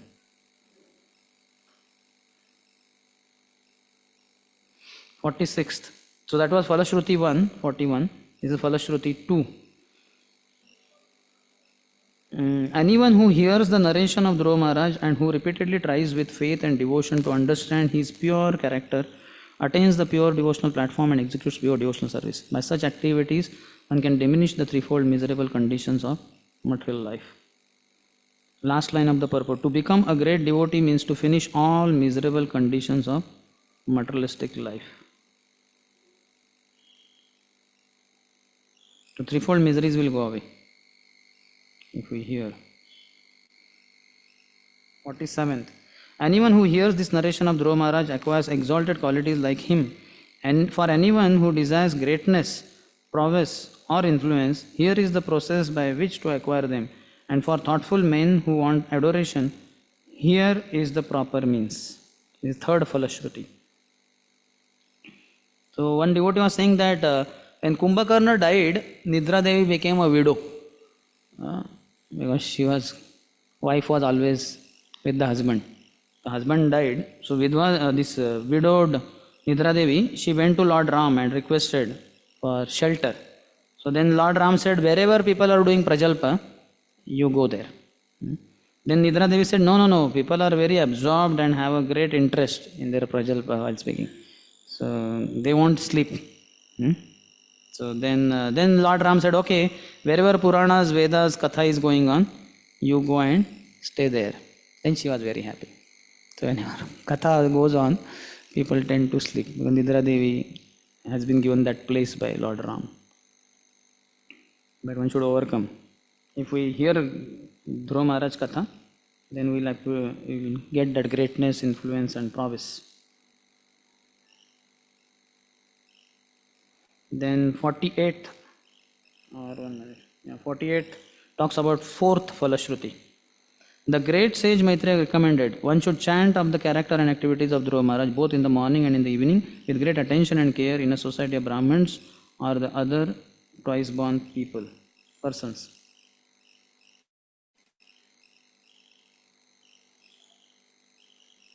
Chakratipad says in the commentary, He says ahead. Okay. The purport says maybe 5-6 lines before the end. Unless one is twice born, one cannot understand the transcendental characteristics of the Lord and his devotees. A big technologist is no more than a big Shudra. So once Radhesham Prabhu had some boys in Utkarsha camp in Mayapur, IIT Kharagpur, he was addressing them separately also. And suddenly His Grace Bhavanand Prabhu happened to pass by. Radhesham Prabhu said, Prabhuji, Hare Krishna. These are the boys from IIT Kharagpur. So he said, IIT? What is that? So they are the topmost engineering colleges in India. Oh, engineers, Shudras. And he left. The boys, though they were new, only first year was over, but they knew something like Brahman, Kshatriya, Vaishya, Shudra from ISKCON devotees only. So they were like shocked. Then Radhesham Prabhu had to sit with them, some 1.5 hours to pacify them, how to understand this statement, how it is not a problem in a sense. You can dovetail your propensities. He flatly said, but Prabhupada said that, no? A big technologist is no more than a big Shudra. And small technologist is a small Shudra. And just a technologist is a Shudra. So, we take pleasure in being called as engineers, but not so much glorious. Then next, 49-50. Persons who have completely taken shelter of the lotus feet of the Lord should recite this narration of Dhruva Maharaj without taking remuneration. Specifically, recitation is recommended on the full moon or dark moon day, on the day after Ekadashi, that is Dwadashi, on the appearance of the Shravan star, at the end of a particular tithi, or the occasion of Vyatipat, at the end of the month, or on Sunday, that is Arka Din. Arka means Surya, sun. Ravivar, not Sunday, Sunday also, but Ravivar, or on Sunday. Such recitation should of course be performed before a favorable audience. When the recitation is performed this way without professional motive, the reciter and audience become perfect. Prabhupada purport, professional reciters may ask money to extinguish the blazing fire within their bellies, but they cannot make any spiritual improvement or become perfect. You can underline if you want. Prabhupada is giving sarcastic remark that they feel hungry, they want money for putting food inside. So they charge for their glorification of Dhruva Katha or Bhagavad Katha. That is not the way recommended. And last lines, if done in the right way, not only does the reciter achieve perfect satisfaction, but the Lord also is very satisfied with the reciter and the audience. And thus both are liberated from material bondage simply by the process of hearing. Once, I think 2008, I was going to IIT Kharagpur and some other places. So His Grace Pitamba Chaitanya was with me as my assistant for cooking, etc. So then we went to his house first in Satna in Madhya Pradesh. So then there 4 days we were there. And morning, evening I was speaking Dhruva Akhyan only in Hindi, like that. Then next we went to Patna. From Satna we went to Patna in, but Patna is in Bihar, huh? So there in one devotee's house, family. So there I spoke Dhruva Katha for 2 days. Then we went to IIT Kharagpur. There again I spoke Dhruva Katha only. So I told him, then he said, Are Dhruva Katha only you are speaking? Yes, I said, yes. Like that. I said, that is good for you also. No? You have heard so many times. You can cook for me. You don't have to let the boys attend it. He said, okay. So all throughout Dhruva Katha only. In Hindi, English. So it's very nice. It gives a tremendous boost. Our determination will increase just by glorifying Dhruva Maharaj. One devotee said about Prabhupada, Srila Prabhupada took advantage of monkeys and bears. Monkeys means those who are attached to sex life, hippies. And bears, those who are attached to ignorance, sleeping a lot. Bears sleep a lot. Polar bear, he sleeps for 6 months at a stretch. So Prabhupada took advantage. So you can hear Krishna Katha from great devotees. Perfect. In the Chakravartipad says one should not accept payment or other articles because one satisfies the self by the self. The devotee in making others hear thinks, this devotee is hearing with faith the topics of Krishna that I am reciting. That is my payment. In this way he attains perfection. I am also grateful to you all. You are extending beyond 2 o'clock. Like that. whatever the reason, I don't know what is the reason, but still, this devotee is hearing with faith the topics of Krishna that I am reciting. That is my payment. So no money should be expected. 51st. The narration of Dhruva Maharaj is sublime knowledge for the attainment of immortality. Persons unaware of the absolute truth can be led to the path of truth. Those who, out of transcendental kindness, take on the responsibility of becoming master protectors of the poor living entities automatically gain the interest and blessings of the demigods. Prabhupada says the Dina Nathas are devotees of Lord Krishna who preach the path of devotional service become the favorites of the demigods. See, demigods shower all blessing. So Dinanath, I was telling him, I think from this purport only, that your name is not Dinanath, Narayan Prabhu, Dinanath. Because Dinanath will be splitted up as Din Anath. So Narayan is not Din, nor is he Anath. He is the Nath of everything. So Dina Nath, master of all those who are fallen or whatever. So Dina Nath or Dina Bandhu. There is some, I think that Lata Mangeshkar's father or somebody's name, his name is Dinanath. Dinanath Mangeshkar Hospital is there. So his name is Dinanath. Huh? So that's why I would think he, but then afterwards, after reading this, I told, no, not Dinanath, Dinanath.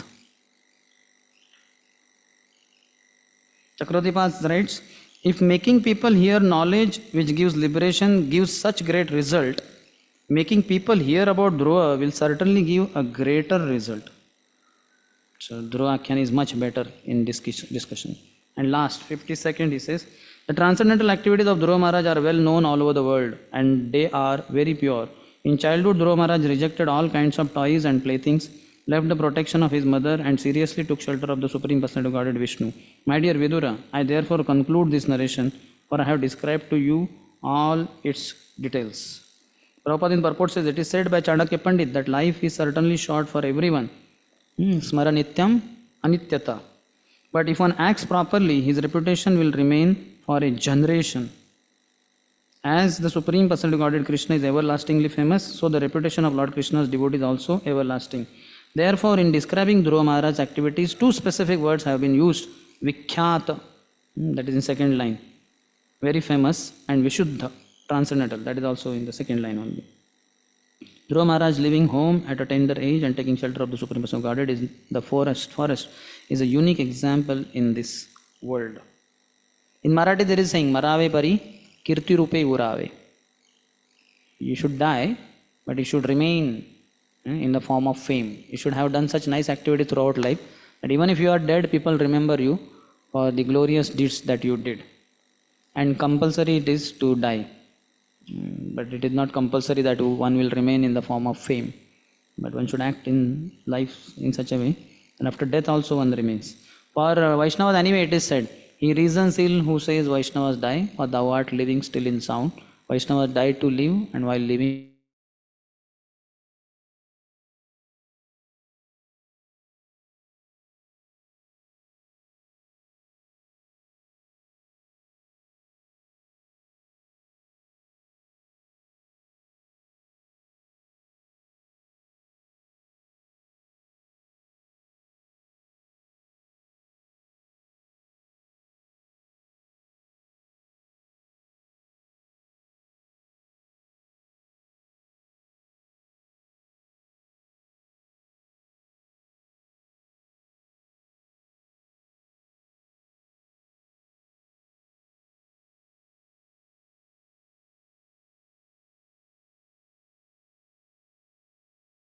And they are not brahmacharis, they are grihasthas. So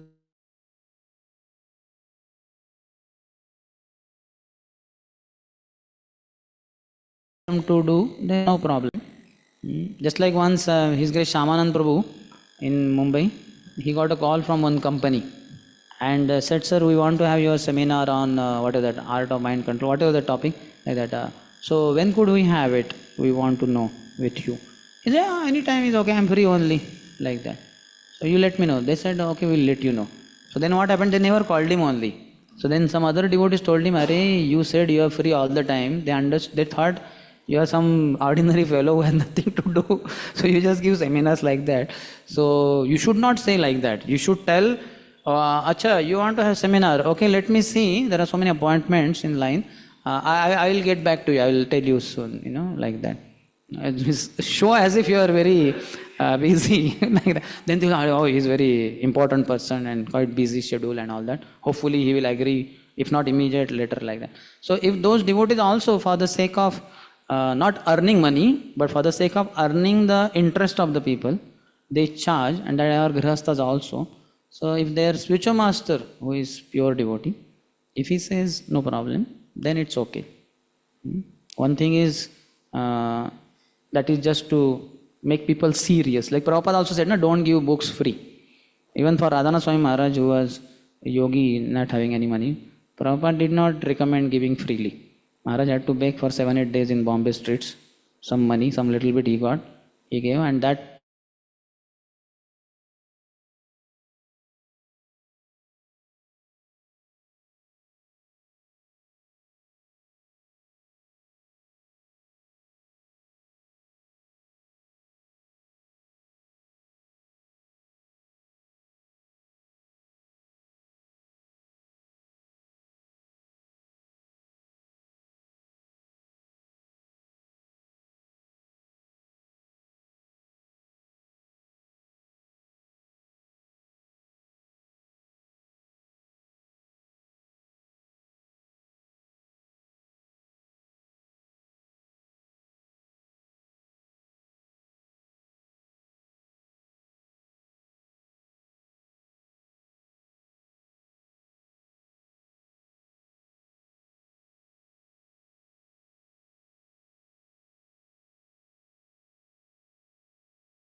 poor fellow, then he says, okay, then little bit I will do after office hours. And whole day is working in office only, serving some mundane boss. Isn't it? Why can't it be recommended? How many of you feel that this should be allowed? Raise your hand. Huh? Seldom people they allow. How many of you say no, it should not be allowed? And you have reason also for that. That's what. Okay, he has his objection. Why it should not be allowed?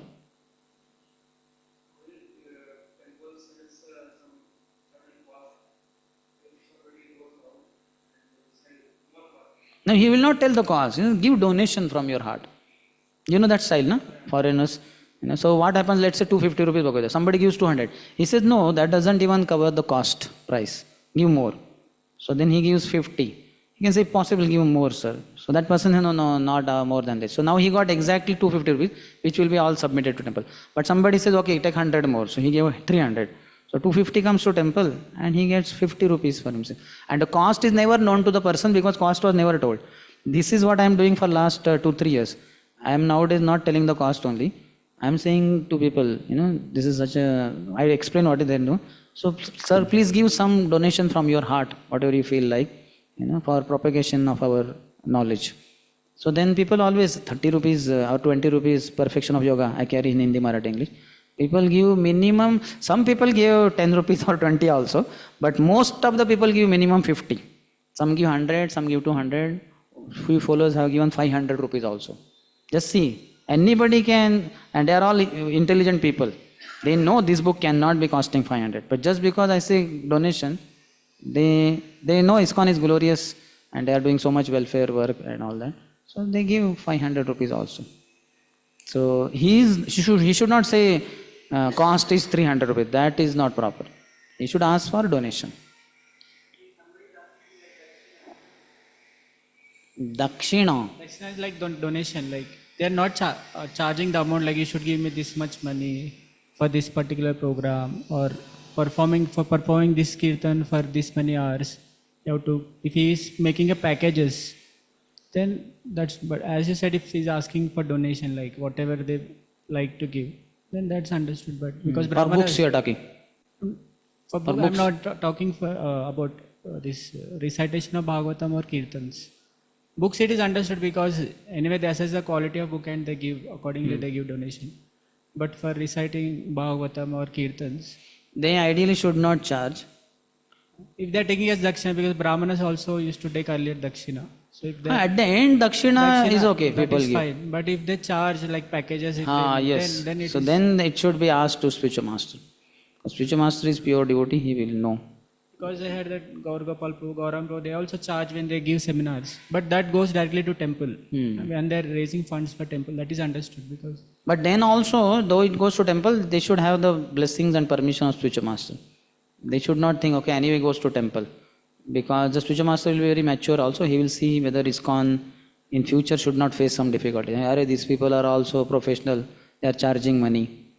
So spiritual master, and plus the individual who is involved, whether brahmacharya or grahastha, whether his mentality is proper, all that spiritual master only can take some action on that, something he can say.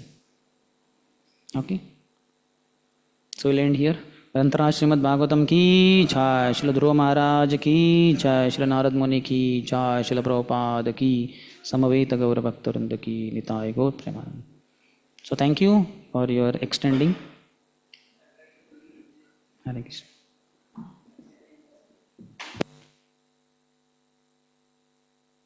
So many insights ranging from all the qualities, especially this chapter, gratitude is very much touched. Yeah. There are so many notes there. You see that? I did not cover even 10%. Oh. Because of lack of time. You are already more time for gratitude. So many things are there. Nothing I try to avoid seeing there. But I'll speak there.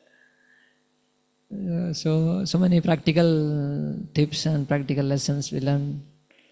So we express our gratitude by chanting one time Hare Krishna Mahamantra, Hare Krishna, Krishna Krishna, Hare Hare, Hare Ram, Ram Ram, Hare Hare. To appreciate him, gratitude we can express to Hare Krishna Mantra. Somebody did bad, some mistakes, okay. So let us pray for him that next time he doesn't do. So let us pray once Hare Krishna. Hare Krishna Mahamantra is for all conditions.